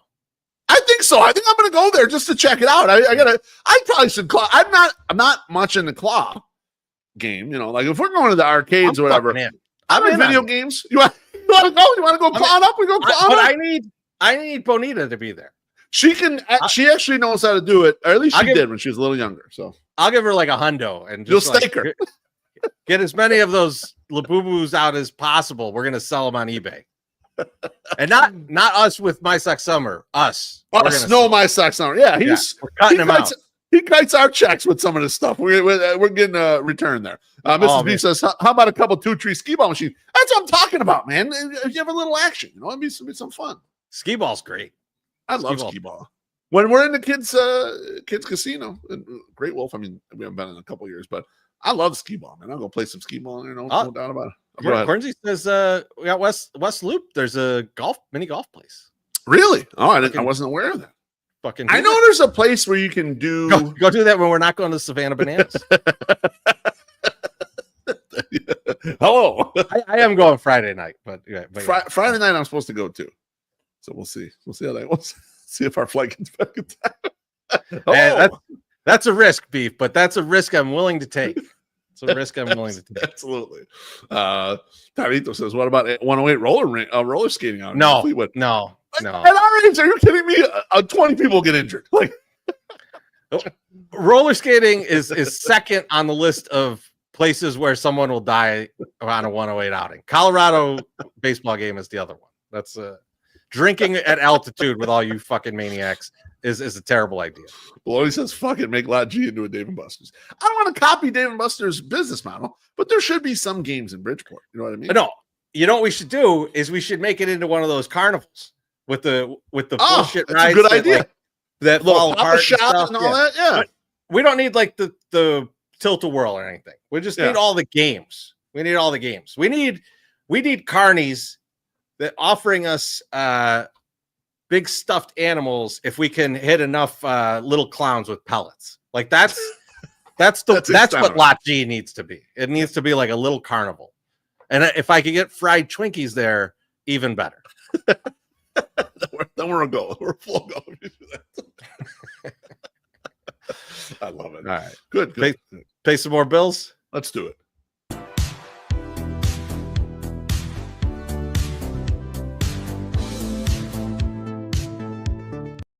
Sorry, that's wrong video. But drink, because that's nasty. Summer. I think that was MySoxSummer. Possibly MySoxSummer. The sun may be setting on summer, but the road ahead is wide open, and Mazda of Orland Park has the perfect vehicle to take you there. Whether you're carpooling to class, commuting to campus, or packing up for the dorms, Mazda's award-winning lineup is built for the season ahead. Stylish, safe, fuel efficient, and fun to drive, Mazda makes every mile matter, no matter where back to school takes you. From the versatile Mazda CX-5 to the sleek and nimble Mazda 3, there's a perfect match for students, parents, and everyone in between. Stop Stop by Mazda of Orland Park today and gear up for the season with confidence, style, and a ride you'll love long after the final bell rings. Test drive your new ride today at Mazda of Orland Park. Mazda of Orland Park, home of the Zoom Zoom Nation. 8910 West 159th Street, Orland Park. 708-444-3200. Zoom Zoom. All right. Drink again. That was also my section. You heard his voice and bye. He also played that music. Little do people know. Beef, it is time for some White Sox talk. And I think one thing that Twitter would agree on right now, as you and I start to look into what the plan might be for all the starts over the last 47 games. Yep. The Jonathan Cannon situation is in dire straits. In his last 3 starts, he's given up 18 runs in 12 innings. Yeah. Not good. Not good. So, question to you, Beef, what are they going to do about Johnny Cannon? What's the next steps for him? How long is he going to be in the rotation? What do you think they're going to do? It's a good question, Chorizy, because we come at it from a few different angles. And when you look at 47 games left for a 5-man rotation, let's just assume right now, for purposes of the discussion, that they're going to stick with a 5-man rotation. I think that they probably will for all intents and purposes. That's 9 starts each, roughly. A couple guys will get 10 starts there. And so that is like almost a third of a normal starter's haul. Normal starter starts a full season worth of games as 32 starts, basically. And so when you start looking at Johnny Cannon last year, very decent breakout guy. You weren't expecting much from him. Came up, struggled quite a bit, went back down to Charlotte, worked on a few things, came up, had a 3-inning save, and then was very nice down the stretch and solidified his spot coming into 2025. There was absolutely no question that he was going to be there, in the White Sox rotation. When you look at his 2025 numbers, though, you have an ERA and FIP that are above 5. And it's just been a struggle the entire way. You knew the strikeouts weren't going to be there. And even the walks, he has got back down. Early in the season, he was walking quite a bit. But the walks have, so getting the walks down is good. They're just hitting him hard. Trees. I'm going to pull up his Baseball Savant page. And for those of you that don't visit Baseball Savant much, when you look at these charts that someone shows you, if there's a bunch of blue shit on there, that's bad. Blue, bad. Red, good. That's how you kind of read these charts. And when you start looking at everything that's on here, he's not a big velo guy, but you're missing out on the chase and the whiff. And the thing that he was excelling at last year, Chorizy, he was in the 70th percentile of hard hit percentage, meaning no one was really squaring the guy up. And this year he's in the 17th percentile, which means he's doing terribly. They're hitting the shit out of him. When you kind of look at his stuff individually, what you end up seeing is that everything is kind of playing down a little bit. And this is what happens. This is how delicate a 4th, 5th starter life is. Where if your stuff is playing up, some days you look like gangbusters. When the stuff plays down even a little tiny bit, Chorizy, then you start looking like a guy who maybe shouldn't even be on the roster. And of all the pitches that are hurting him the most, it's the sinker, because the sinker was the thing that was helping him last year. Yes, you can get a decent batting average off of the sinker because it's going to be put in play a lot, but they're pounding it into the ground and you're not going to be able to slug it too hard. This year, the sinker, as you mentioned, has been in dire straits. It's getting absolutely clobbered. It has it's creating that above average hard hit percentage because people are getting to it. He's not getting it down enough and getting these people to pound the ball, baseball into the ground. And so you kind of get in this situation, and I've covered it a little bit when I have my my image up of what I think the core should be. I put this up basically every month, and I did one for July recently. And I have a slot for starting pitcher that has Cannon, Davis Martin, and Sean Burke all together in it because I think one of these guys will pop out of this and end up becoming a guy who's a starting pitcher on the White Sox going forward. I just can't know who it is right now. And if we were looking at it today, Chorizy, I would assume Jonathan Cannon's probably not one of the ones. He's not that guy right now. You gotta think that if you're looking at his long-term outlook now is more of, hey, he's got some options left. I think he's got option this year and next year. So they'll probably send him down at some point this year. They can't keep trotting him out, especially if Martin Perez comes back, right? Like he's probably the odd man out at this point. And then next year, you still have that option, right? Like, so that means that, let's say you just put him at AAA and you let him, or even AA, depending on how many guys you got, because there's guys coming back. You put him out there, and like, if he pitches well, and if you need a guy, well, you're not picking from the bottom of the barrel to like, oh my God, who are we going to put out here? Correct. You don't sign Clev next year. That's right. You don't have to sign Thor, who you cut in 2 weeks. So you're like, get the fuck out of here. We have no interest in you. You can just use Jonathan Cannon as one of those guys. And I think, though, Beef, there's probably a couple of those guys in this mishmash of what's left. And like, with the exception of Aaron Savali in this list and Shane Smith, obviously, because of the Rule 5 status, like these guys have options. I think Davis Martins will carry over to next year. So like, everybody in this should have options next year. Yeah, and I think that's one of the things that is an advantage of the Gets build currently, is that you have mobility with a lot of these players. And even if they're a player that's currently part of it, and you're like, okay, this guy's fine. He's not, he's not hurting anything. He's not upsetting the apple cart. He can be moved out for something better should it come, and you still have the control of him. I put this out there a while ago, and someone reminded me of it the other day. I said, Beef, you said step one for Gets was gutting the roster of trash, getting rid of all the guys and getting useful players in all those spots. And they've kind of mostly done it. The 40-man has a little bit of a dead weight, but not a lot. They've kind of gotten to the point where they can kind of use all the pieces. Step two is replacing those okay options with better ones. And that's where I worry about Jonathan Cannon in that pursuit. And Tracy, we were talking about it a little bit before the show. Not to look forward to 2026 just yet, because we got to deal with 2025, and we're going to work to that conclusion as we talk through all these options. But in 2026, you're going to get back, as John Carney mentions, Mason Adams 2026 will feed families.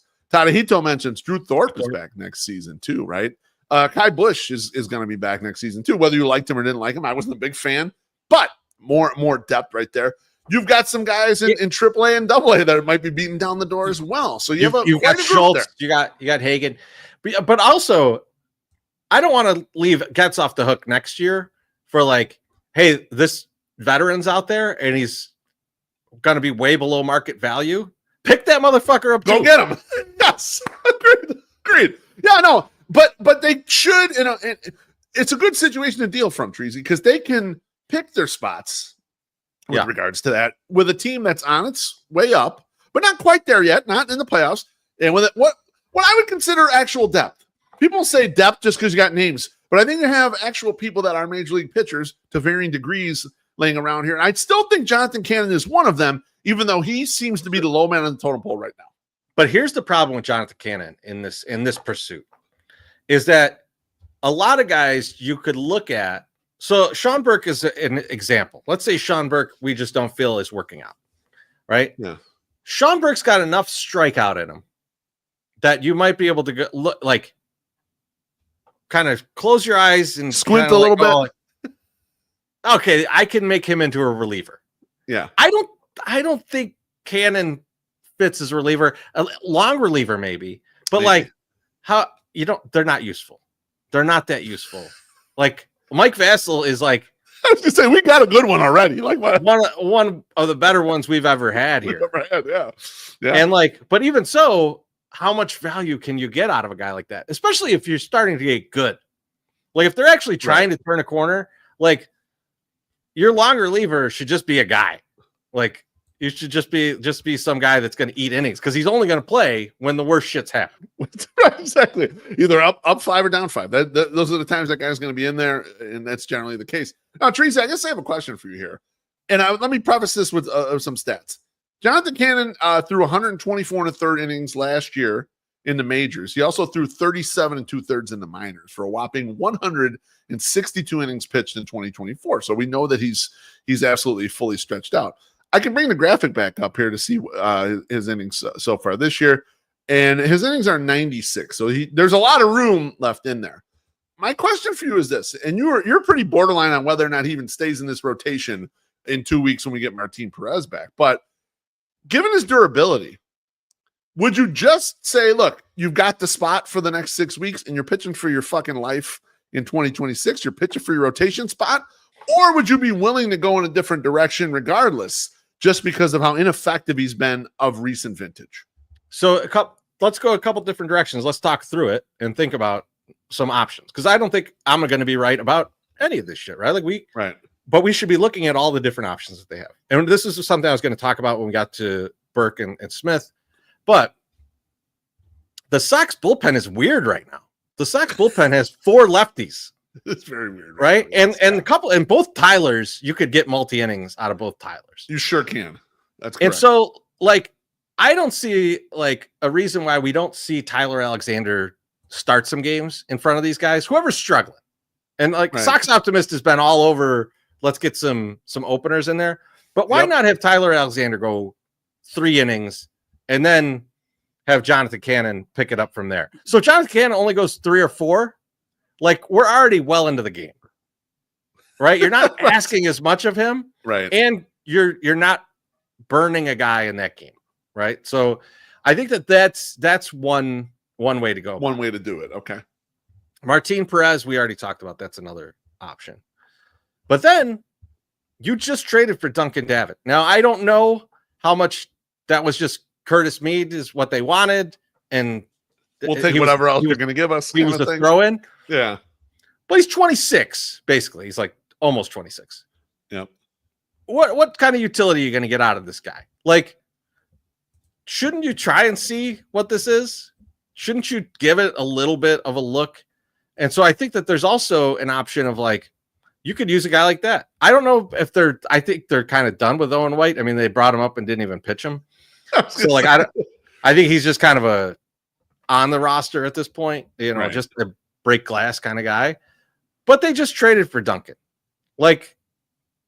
Does he deserve a look in this rotation, or do you spend the rest of the year in the minors with him and then see, okay, what are we looking at next year? But I think he's in a much worse position to try and get innings next year.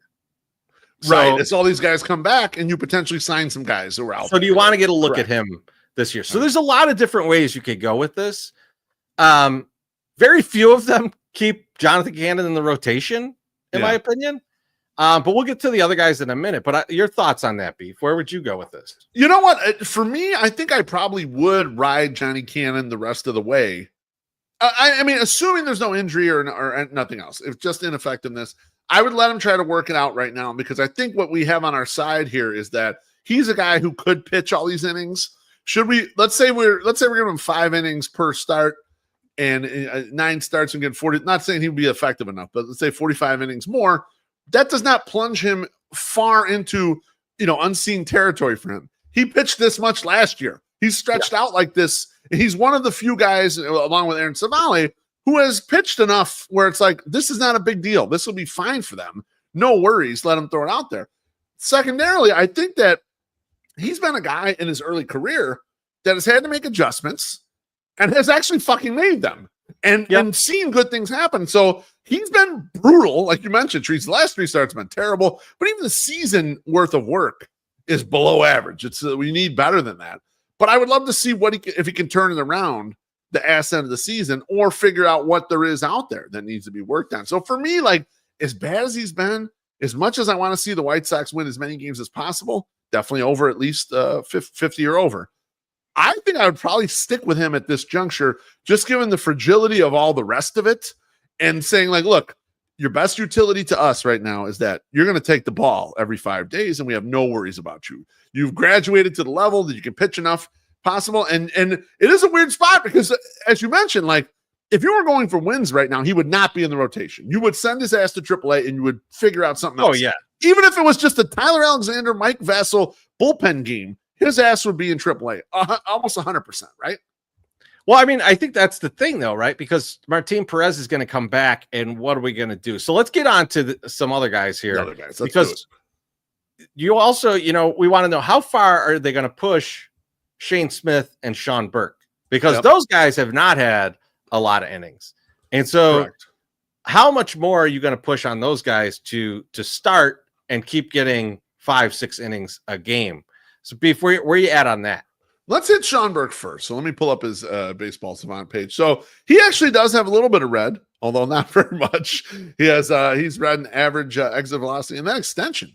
I assume extension is similar to all the stuff we heard about Inebriated, and then he's very flexible. So he can get also can him, Sean Burke, Jairo Inebriated, Marilyn Manson. All right, that's your trio right there. So, but I think Jonathan Cannon, being as rough as he's been, is hiding some of the bumpiness of Sean Burke. Now, Sean Burke has been better since that first month. He had a great start in opening day, but after that, he was brutal.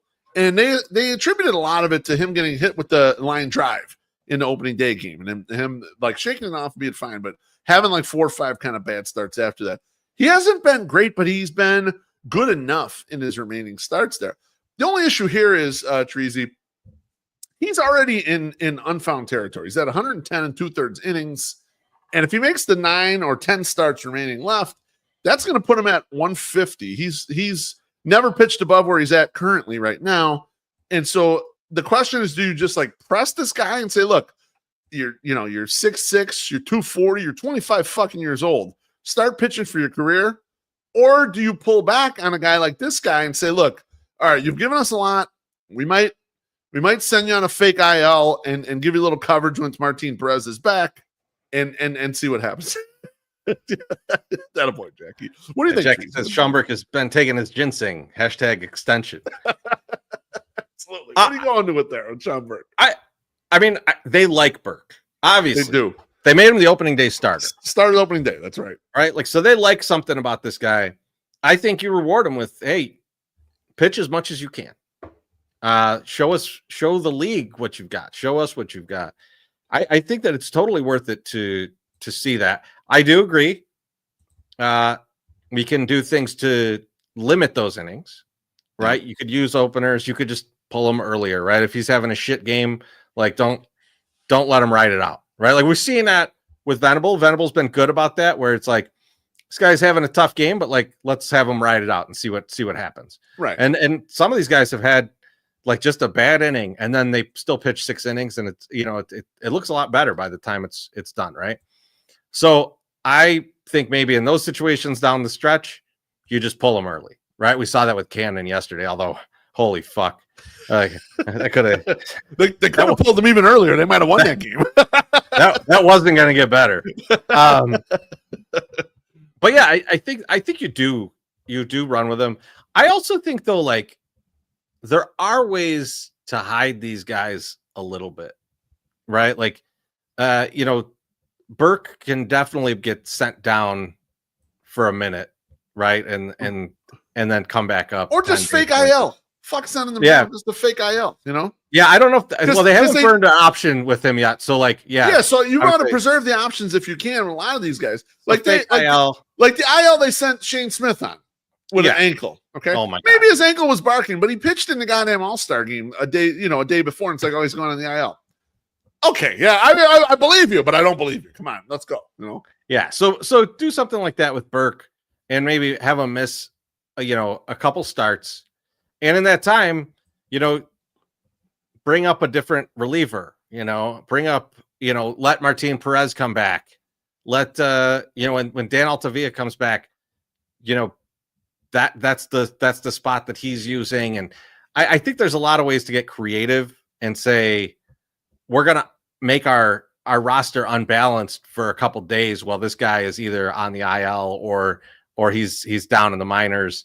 And just hide a couple starts here and there down the stretch. And the guy gets 7 starts instead of 9 or 6 starts instead of 9. I think that's a easy way to just preserve these guys, but still give them a lot of run down the end. Well, that actually brings up a question, Trees. I don't think there's a ton of science, or at least the science isn't well known to all of us. The White Sox last year took Garrett Crochet and they hamstrung him down the stretch, and they had these short starts going, or whatever, so he make the certain amount of starts, whatever. But at the age these guys are, and Crochet too is older, and he's big and strong, and is built. I mean, like you look at Sean Burke, he's 6'6", 240. Yeah, he had some injury issues, but they also rushed him the fuck all the way up. I mean, like it's not like he had a long minor league career either. You wonder how much is just like voodoo, and like he'd be totally fine making these next 9 starts, no problem.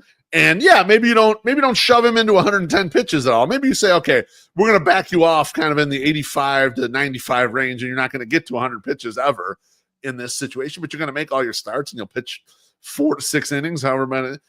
There doesn't seem to be hard science right now as to like what to do in these spots.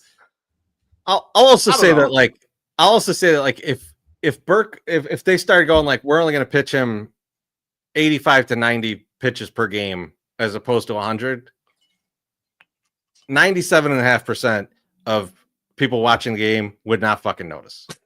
With Garrett Crochet, it's very noticeable because he is the best pitcher by a mile on your staff. Everyone's been waiting for that day, and then Garrett Crochet throws 60 pitches, and you're like, what the fuck? How dare you do this? So, but that was a different thing, too, because they were strictly protecting from a catastrophic injury. That was it. Right. They knew they were trading him. There was no like, oh, we want you in this rotation forever. It was, we want to send your ass somewhere and get a bunch of prospects here. Way different situation. I think they may treat it different, but I'm not sure how different they'll treat it. So Beef, let me throw this at you because I think that this kind of touches on it too. We've talked a lot in this conversation about how many different guys they have that'll be involved next year. Right? Yeah. Yep. And you look then too, like they've done well going into free agency or even picking up off the street or doing low-level trades for pitchers, for starting pitchers. Why wouldn't you just have these guys pitch all the way to the end and be like, well, you know, if they get hurt, that sucks. But I feel like we have the depth to cover that. We got a guy on deck right now. But if they don't get hurt, we know that this next year, we know that Sean Burke can throw 170 innings. Yeah, correct. That's right. Like, why not find that out? Right? Like, so I think there's that angle to it. And I think that there's, you know, we talked about the high risk, high reward friend. You know, let's treat some of these situations the same. Right? Like, okay, agreed. It's riskier. It's riskier to say Shane Smith and Sean Burke are going to get a lot of innings down the end. But if Shane Smith is fucking awesome down the end, the reward is that like next year, that guy is your number 3 minimum. Right. Right. And so like, I think that's a different way that we should look at it. So let's look at it overall, Beef. Let's look at it. What does this lineup, like the starting rotation, look like down the stretch, last 47 games? Who are your 5 guys? What are you doing? How are you mixing and matching? I mean, as far as I'm concerned right now, I am sticking 100% with Jonathan Cannon. So he is definitely in the group. I agree with your premise on the high risk, high reward with Sean Burke. So he is definitely part of this as well. Aaron Savale, I like Aaron Savale. I don't think I'd move him out of there. No problem. Davis Martin is fine. We weren't even planning to cover Davis Martin because the thought was he's going to be here.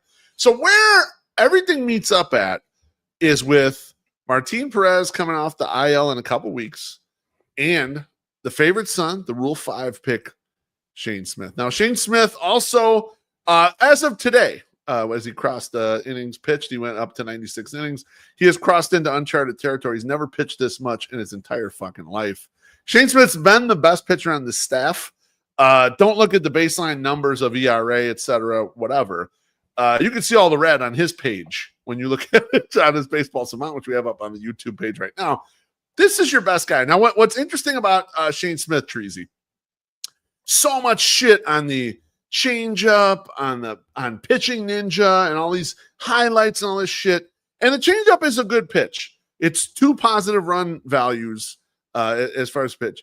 His 4-seamer, though, bread and butter, throws it 44% of the time, 9 runs above average. That is a fucking killer pitch. And when your 4-seamer is that good, that means you are a fucking guy. And so the one guy in the entire rotation here that we should be like planning hard for the future about is Shane Smith. He's the one, and we've known it since fucking 2 weeks into the season. We were all looking, you don't need any of these stats. You watch the guy pitch and you're like, that's the guy. I know that's a guy right there. And we've known it. He went through a rough patch, right? He's a guy who he was probably gassed. I mean, the guy hadn't pitched as much in his entire life, amped up, went to the All-Star game, all this shit. Today, he went out there and absolutely dominated Chorizy. 5 innings, 4 hits.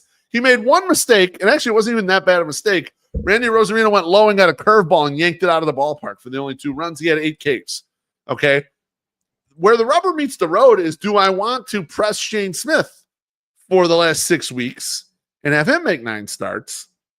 Or do I want to try to back him off and do something there? And that's the spot where I get to where I'm unsure. I know Martin Perez is going to come back and be available and make starts. And maybe that does push you to a 6-man rotation, which I don't love. I'd rather keep these guys on the normal work week. Maybe it allows you to get one of these guys off their feet. Shane Burke hasn't gotten the fake IL stint yet. Shane Smith has. If I'm opting, I'd love to see Shane Smith just finish out the season here and let one of the other guys, sit down for a while, allow Martin Perez. But he's the one where there's some risk because he looks like he has the star potential compared to the rest of the group.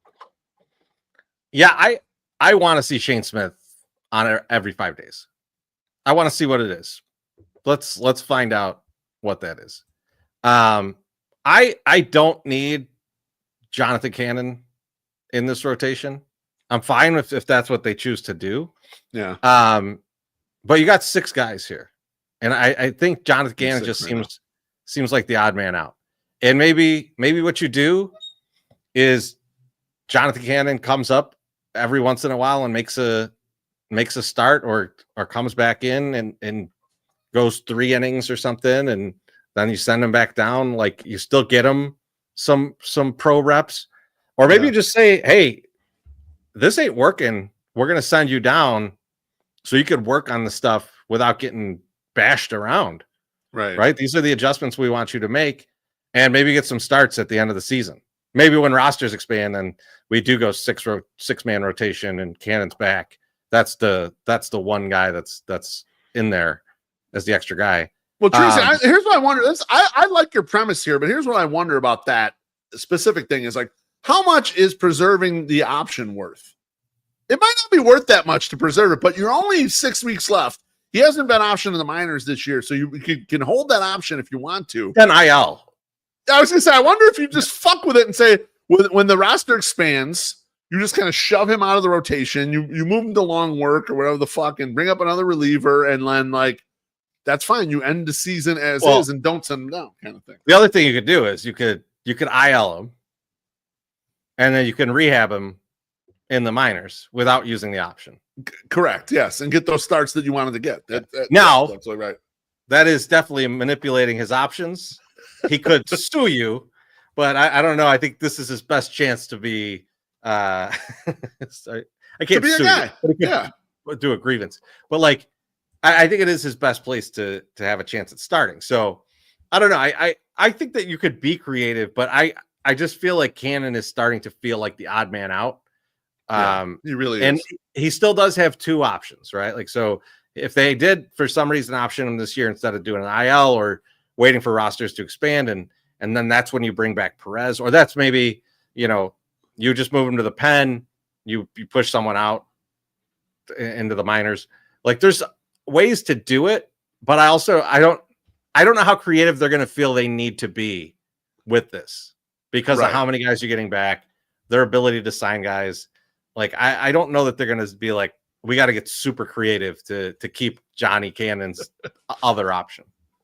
Yeah, it probably shouldn't take much work. And actually, it's in a way, it's a good thing where you see Martin Perez is pretty close to coming back. I think he's kind of scheduled for a few more thing, but at least amazing. Let's stop and talk about that. Oh, you're right. I thought he was cooked because he's not young.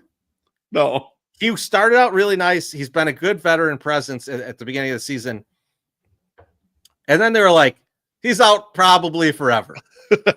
He's like, nope, I am not.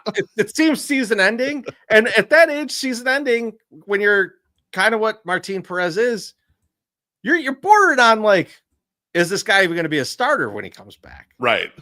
And the motherfucker's like, August. I'll be back in August. Exactly. And he's already throwing a rehab start. He was in Charlotte. He threw 2 2/3 the other day. So, like, it's happening. It is nice that we're getting to the finish line, though. And, like, I thought it was going to be a lot scarier than this when we got to this point. But I'm thankful that it's not. I'm thankful that it looks like we have a little optionality here, and it's not Mike Clevenger every 5 days is like the only option we have. One thing I wanted to. Oh, go ahead. How much of a king is Martin Perez to be like, don't worry, guys. Don't worry.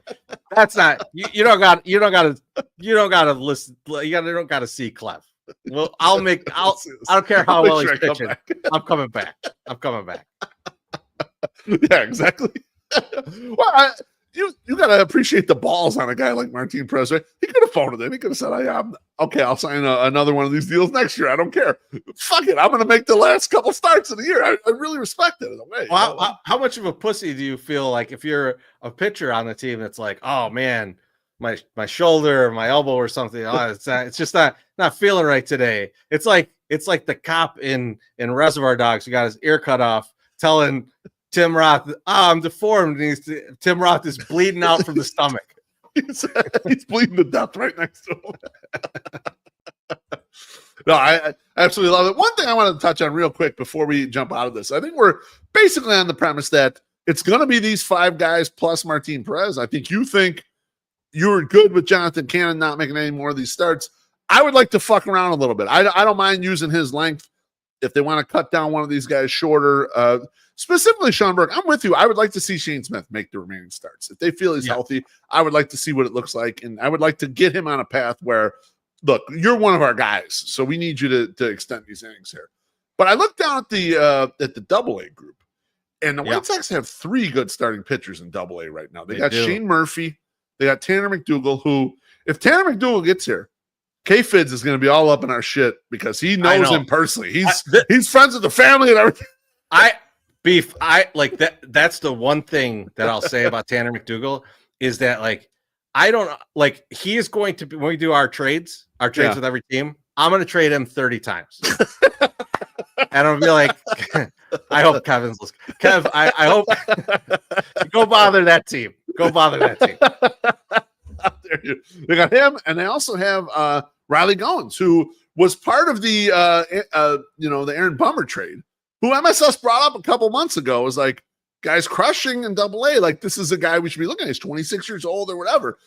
Those guys, though, are all in and around 100 innings pitched. They're kind of going to finish their minor league season with 120, 130, somewhere in that range. And so they're going to be nicely stretched out, but I don't know if you're going to like be rushing to get any of them to the majors right here. But again, to the point of the depth, those 3 guys are going to be in play next year. Noah Schultz is in play.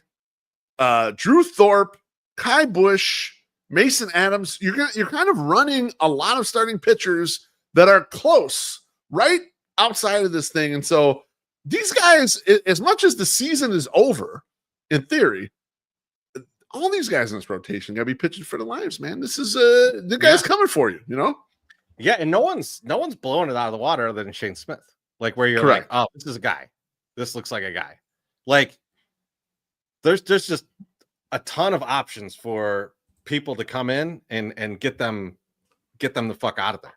For sure. No, this is my rotation spot. So one thing I like, and this is something, Beef, it's funny, when we started this podcast, was that 6 years ago or something? I don't know. It was like 2017, 2018, something like that.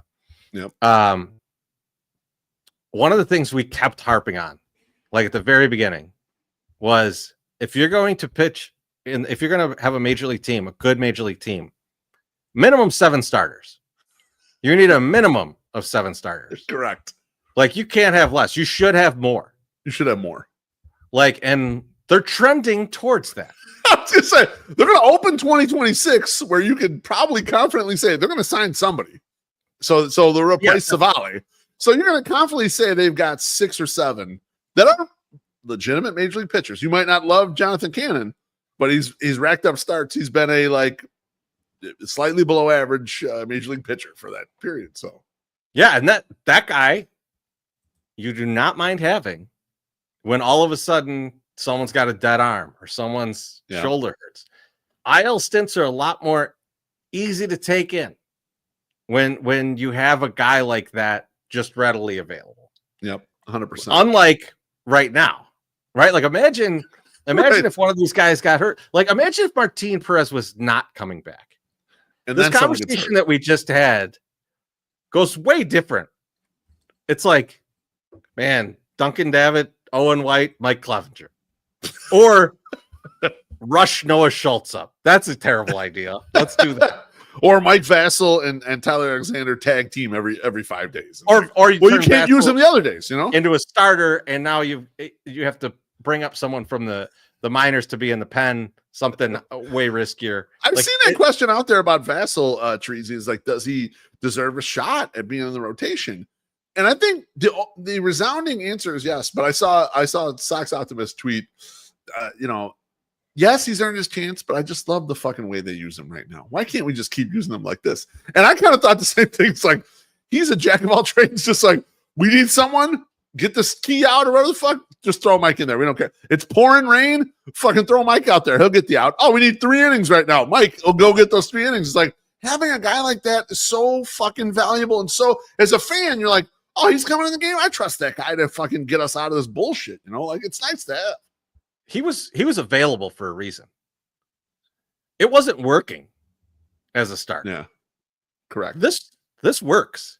This works, and he's crazy as fuck. Maybe like this is like, you know what? Sometimes you just look and go, I need a fucking crazy guy to do this, and it's never a normal task. Like, you never go like, oh man, I need someone to file all these things. I need a crazy guy. No, you don't need a crazy guy for that. But you're like, I need a guy to wash the windows at the top of this building. I need a crazy motherfucker. That's Mike Vassell possible lot in life as an MLB player. And he could, like, you could make a career out of being that guy for sure. Absolutely. Guys have been well paid to be that guy. So I'm with Optimist. I'm with you here. I kind of like Vassell being this guy. Maybe this is his fit. Don't ruin his fit. Barry Bagadone says, if you think you're going to give him a chance in rotation, now is the time to do it. I agree. So if they did have an injury, if it was in a spot where you're like, okay, Perez is coming back and we have an injury here, and hopefully they don't have an injury, but I would give him his shot. I would say, look, here you go. You're going to have 5 starts down the stretch or whatever, and we'll see how it goes. We'll 5 and fly you. We're not going to kind of pressure there, because he does sort of have the like fuck you mentality, and he'll throw any pitch in any count. But I also feel like he's a guy who might only have enough stuff, like you're mentioning, Chorizy, one time through the lineup. Yeah, that's basically what he can do, and that's valuable. Look, in today's baseball, that's fucking valuable, man. You'll take that guy. I mean, you saw I put the graphic up there. Let me pull this back up again 1 second. He's got 72 innings pitched already, right? He's not a starter. He's right behind Cannon. Yeah.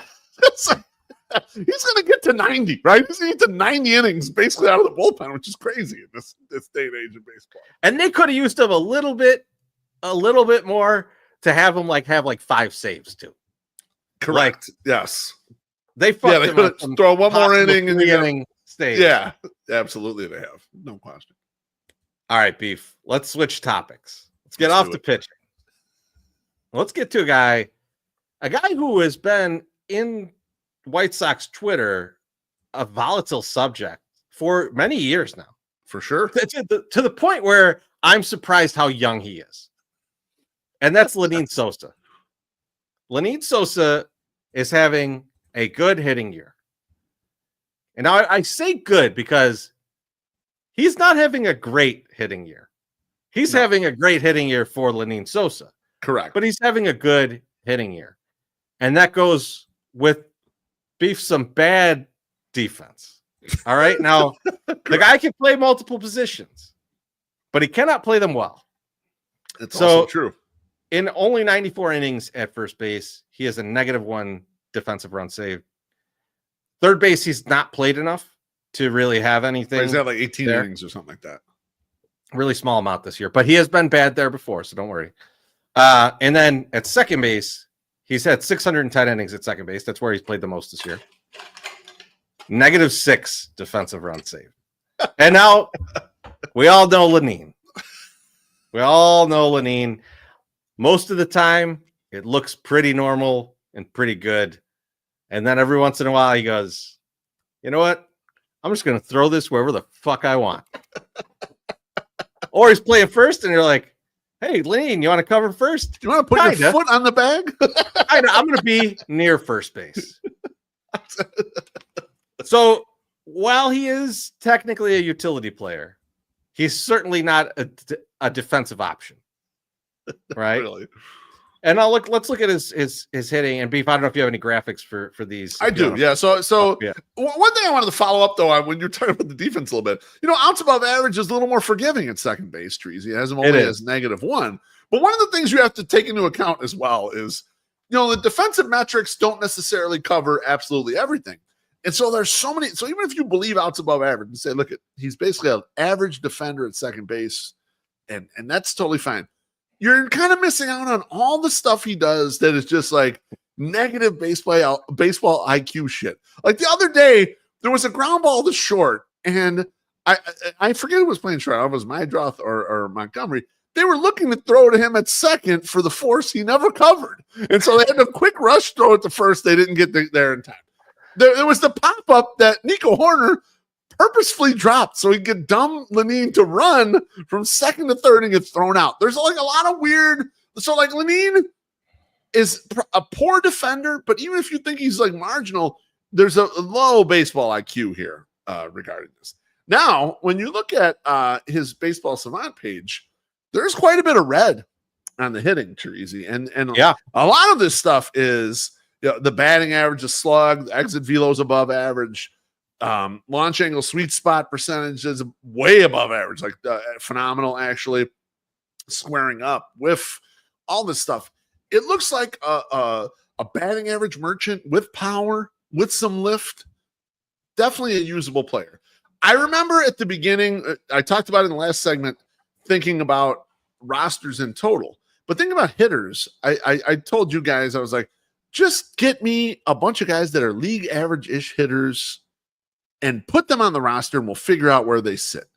And Lenine Sosa, by golly, he has going into today has a 107 WRC plus. And when you look at his splits, Chorizy, this is what's even more interesting about Lenine. When you pull the splits, you think, okay, well, he's a right. Yeah. he's a reverse splits guy. When you think, okay, there's a righty and he's come out of nowhere and he's pounding and he's shot back above league average as a hitter, and he never walks. He's got a 3% walk rate. You think, okay, well, he's probably mashing lefties, getting matchups, or whatever. No, he's not.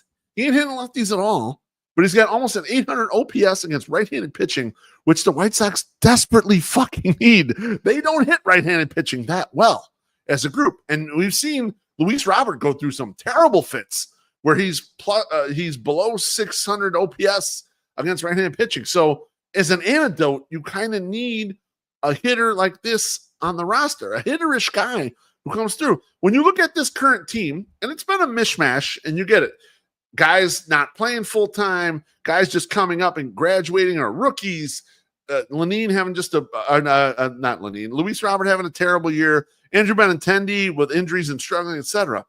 Lenine is second in batting average out of this group. He's second in RBIs. He's tied for second in home runs. He's fourth in runs scored. He's producing, Chorizy. In my mind, he's 2018 Daniel Palka.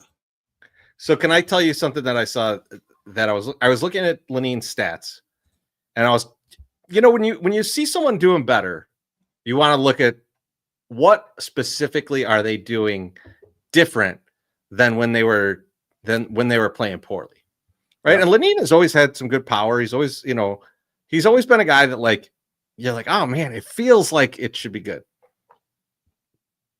He only has a 30% ground ball rate this year.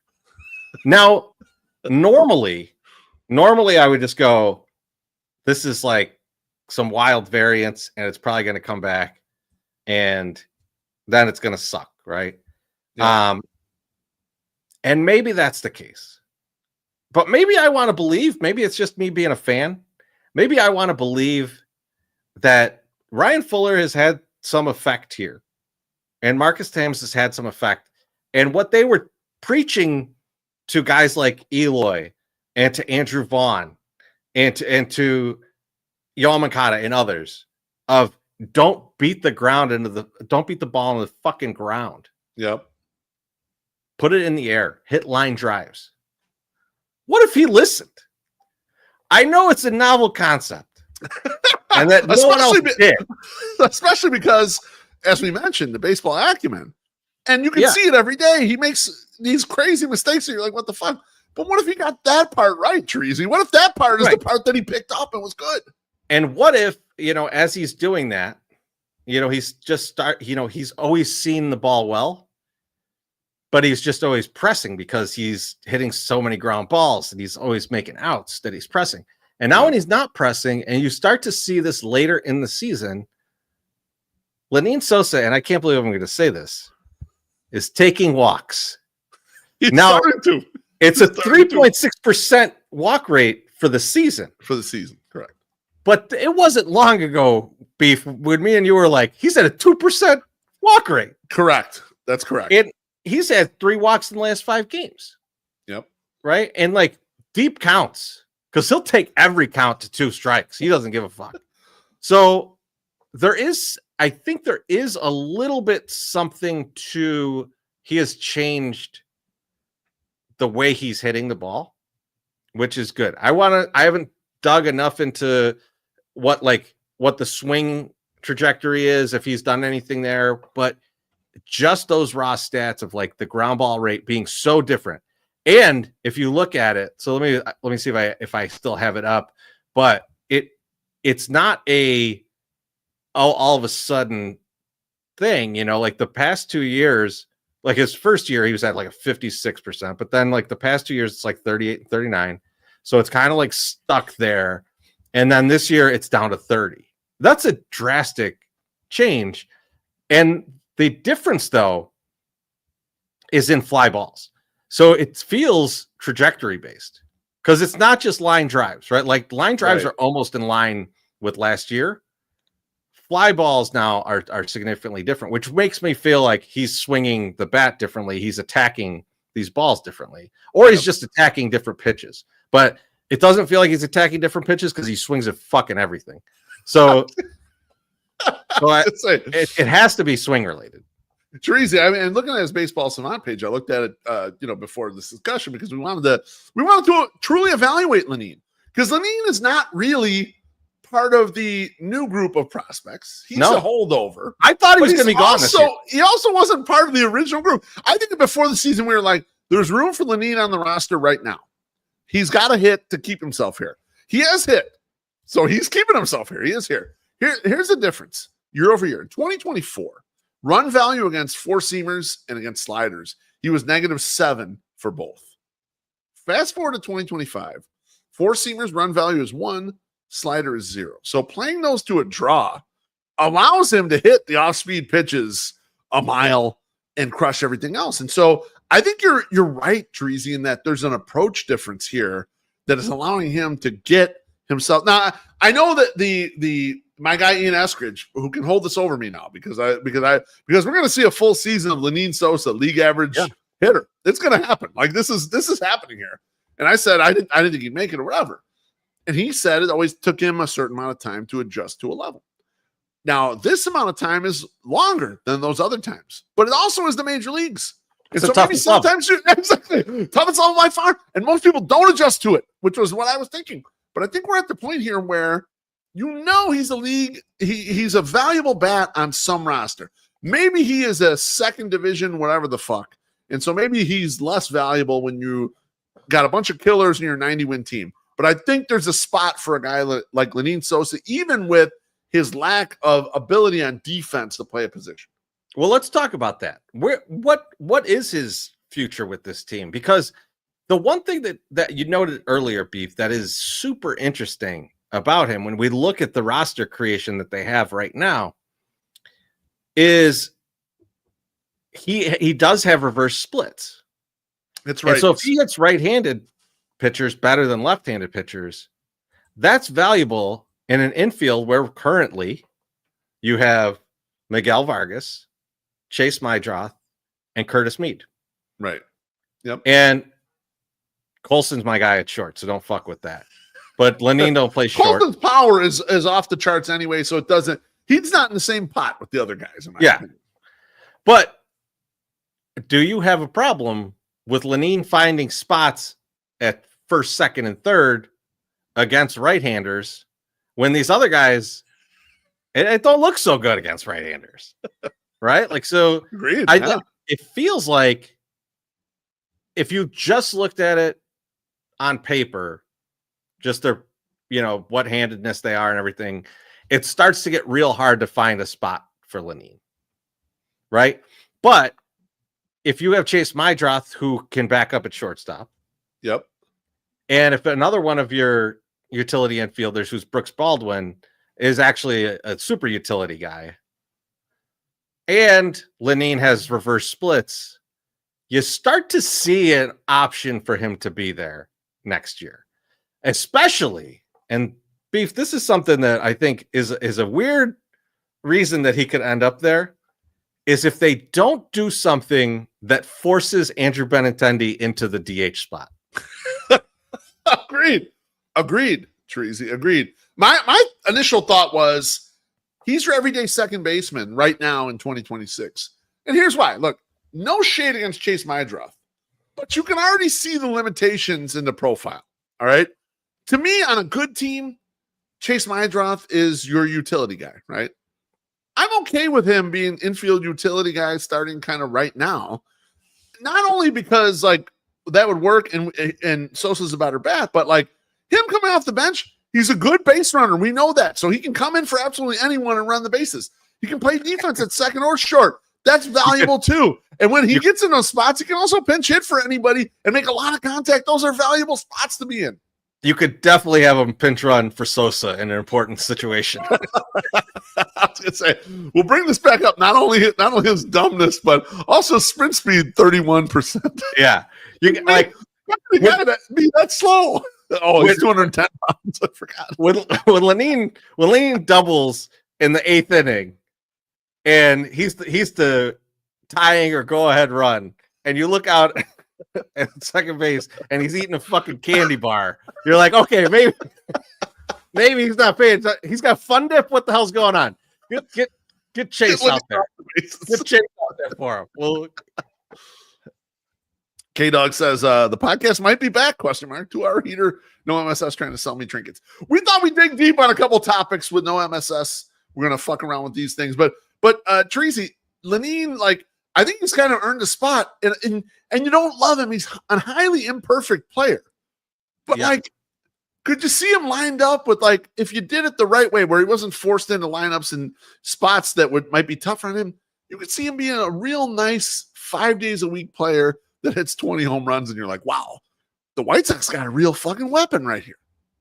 Yeah, what a weird team we could have next year, right? Like, I mean, like we were talking about this before, Beef. We were talking about Brooks Baldwin, and we were saying, like, it don't seem like Brooks can hit, but it does seem like he can hit.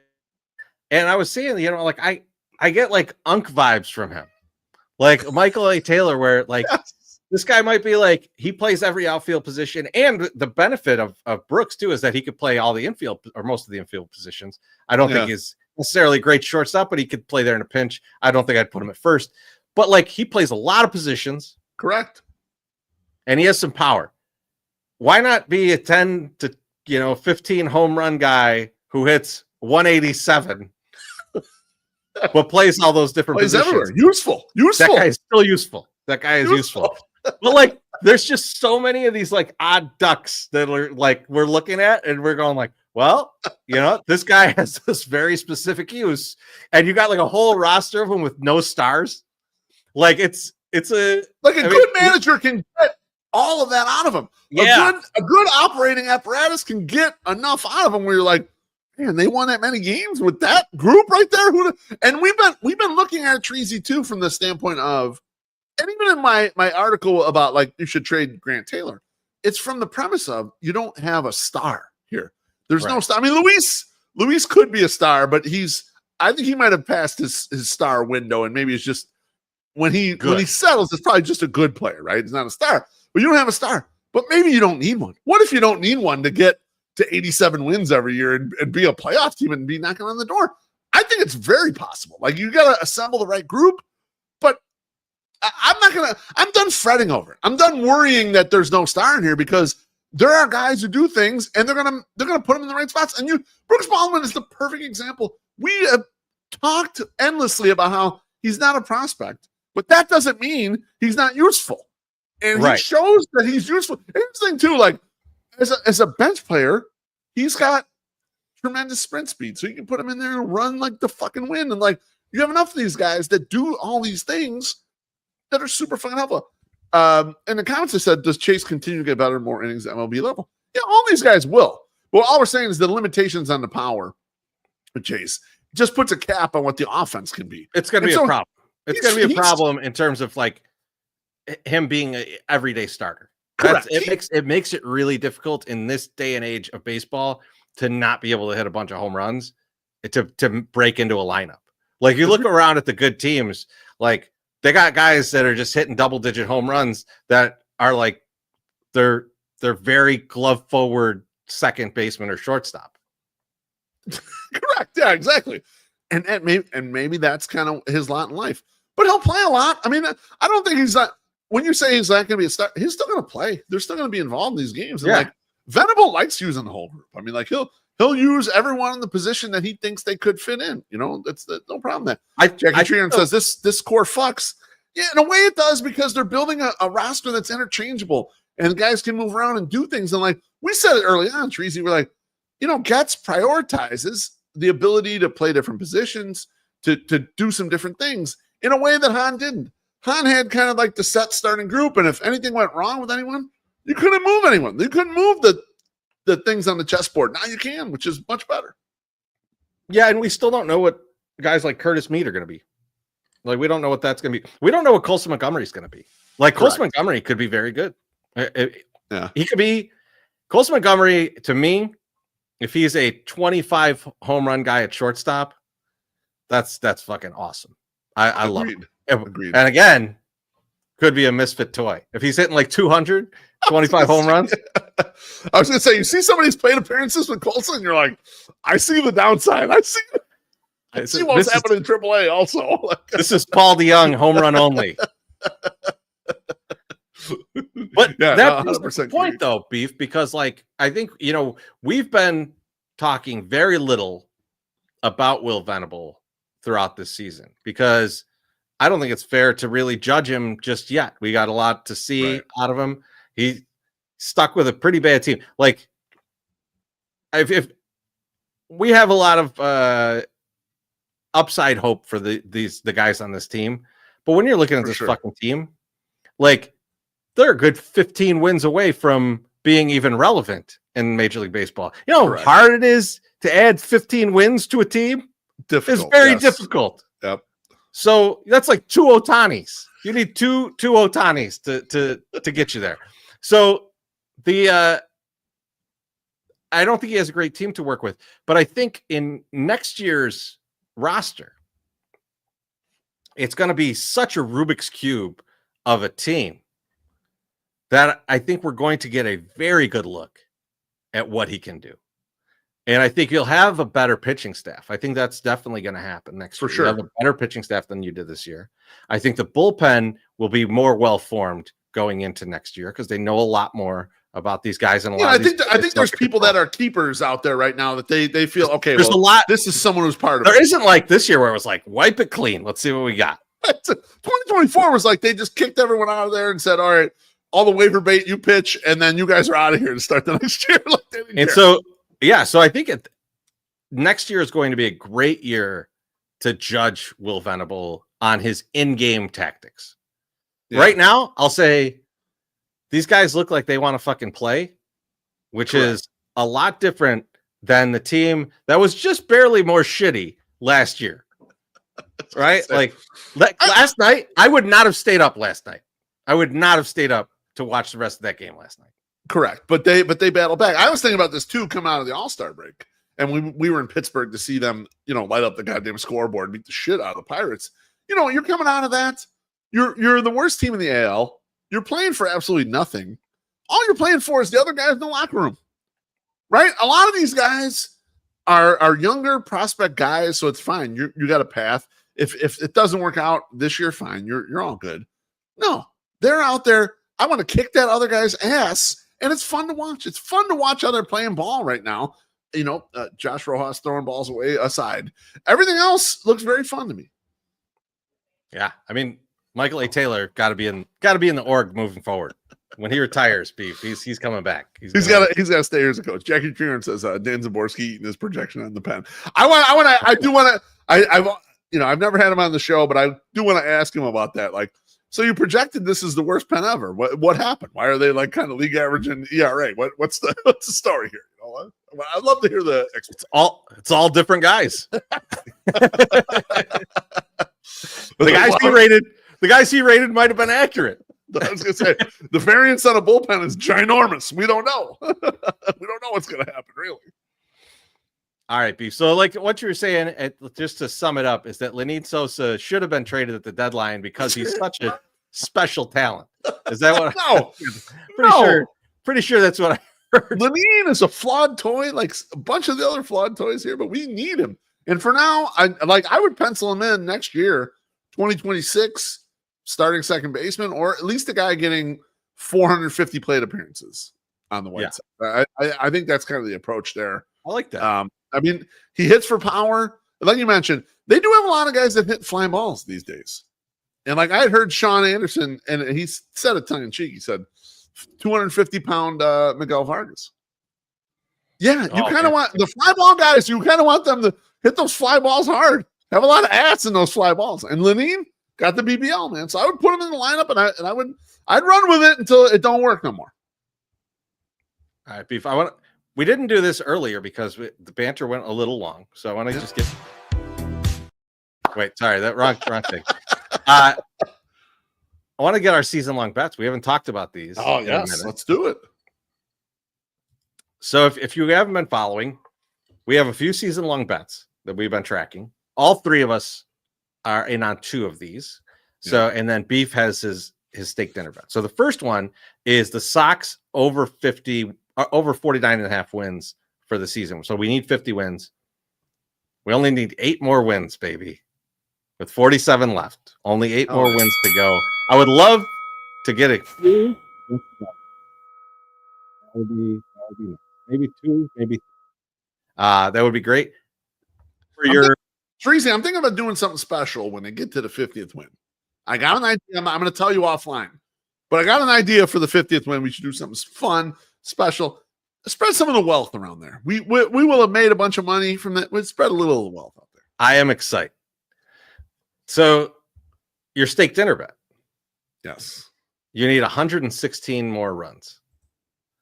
And that's over 47 games. So that's only like 2.5 runs per game. You're on a good path, but last year you were getting blown out of the water, and then things changed towards the end. So like, how nervous are you?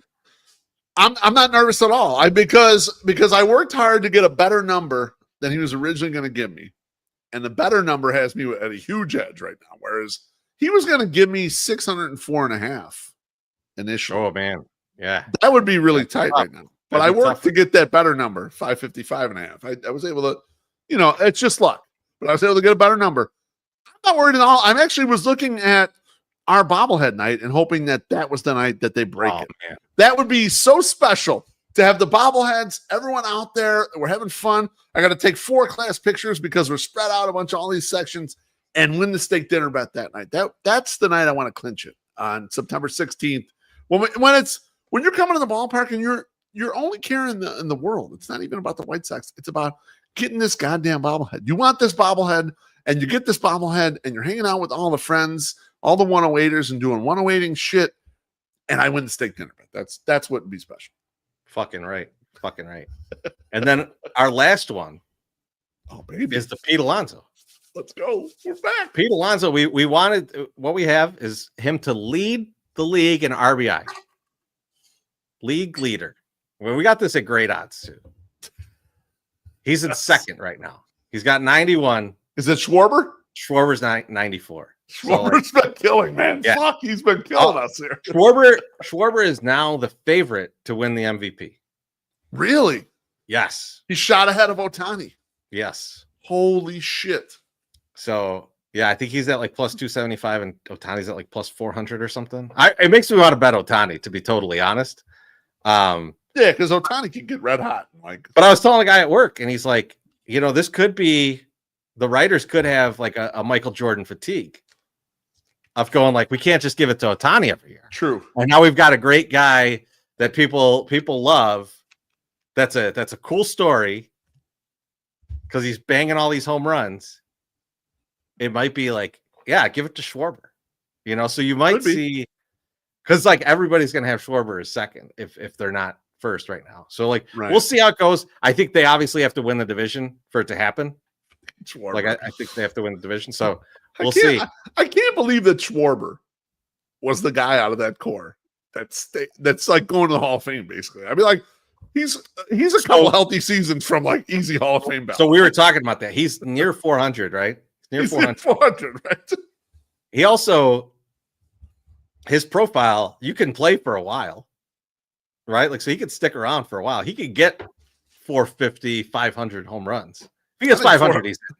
500's in reach, and obviously he'd be in, no question. I mean, like, but if he gets an MVP this year, and has I think he's in. I think he's in. Yeah. I don't, and he's got a World Series. He's got a couple World Series. Does he have more than one World Series? He might. I don't remember. I think he's only got one. I think he might have avoided some of those teams by like a year. Like, I think he was a national like the next year. Yeah, he was a national after that. So he's got one World Series. Okay. But still, World Series, if he got an MVP this year, like it's hard to keep him out. He's 32, Chorizy. He's like, I mean, you're talking 500 home runs. I mean, 600 is not even out of reach, really. I mean, it would take a Tomei like sprint there, but like, I mean, that's the guy who's most like, in my opinion, like just this tremendous fucking hitter. It's a guy that could stick around, and that's the thing. Like, for sure, that it's not unreasonable to think he plays for 4 more years, right? Like, it's an easy 4 more years, and that's 10 more years. In 4 years, there's no reason that he can't hit 150 home runs in 4 years. Right, exactly. That's no, there's no question. I'm sorry. Mike Perez. We didn't mean to hurt feelings. What was the non-tender? It was like $8 million. Just let him walk. And honestly, gentleman just got an extension, by the way. Honestly, like valued by MLB owners. We're doing a lot of hindsight is 2020. I don't think a lot of people were pissed when that happened. So like it's it is what it is. We gave up Andrew Vaughn too. Don't forget. How dare you? Greatest first baseman in Brewers history. All right, Beef. It's time for thank yous and GFYs. Beef, who are you thinking of GFY? I got 2. I'm gonna thank Mrs. Beef for planning an absolutely lovely San Diego vacation. We had so much goddamn fun, relaxing. Just the 3 of us. Just me, Mrs. Beef, Bonita. Had an awesome time. Dinners, breakfasts, just fucking on the beach, at the pool, just having an awesome time. Just like the kind of vacation you need right before the school year starts to get yourself right. And so we got ourselves right. And so thank you, Mrs. B, for taking care of us and making sure I'm totally recharged. You can see how much energy I got. We went almost 2.5 hours tonight, just the 2 of us. The other thank you is White Sox Dave for reaching out to us for Saturday. I can't wait for Saturday. It's going to be a great event at the ballpark.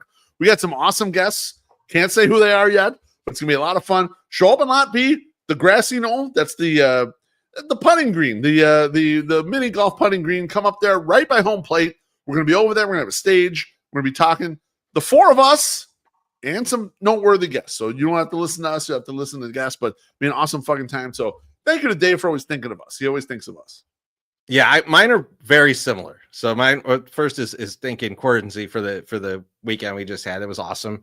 And also her and Mrs. Beef for going, you know what? Go ahead, guys. Go on your ridiculous fucking vacation that you're going to go on next week. It's going to be lit. So that I thank them for that too, and in advance for doing the podcast next week. Correct. And then I also want to thank White Sox Dave. Now, little inside baseball here. Like the Sox did not reach out to us. No, they didn't go, hey, 108 guys, we want you to do this show. They reached out to Dave and said, hey, we want you guys to do a show. And rather than say, hey, I've got 80 million guys here at Barstool that could come and do a show with me. He opted to ask us if we wanted to do the show with him. And I really appreciate that. That's really, really cool of him to do. And I think it's going to be an absolute ton of fun. I can't wait for Saturday. Although that doesn't mean I won't have a great time tomorrow night when we're at the game and then having that one last taste at our friends over at Cork at the Park. Absolutely. But until then, and I mean, like, I didn't even give the tickets away. So feel free for some hit me in the DMs if you need those tickets. You were all very funny tonight. I will talk to you guys later. Beef, we'll see you at the park tomorrow. Let's have a good one. Peace. In the city of Chicago, back in the day, there was a ball player. They called him Jizz. They said playing for the White Sox, he had a certain flair. He hit 69 home runs, man, that ain't fair. He swung that bat like a wild tornado storm. Every time he stepped up, he smashed it. It was the norm. The ladies in the stands, they couldn't help but stare. The legend of Alejandro Jizz spreading everywhere. Ooh, Alejandro Jizz got the magic touch. On the field, he was a king. Oh, he was too much swinging that bat. He left the crowd in awe. The legend of Alejandro.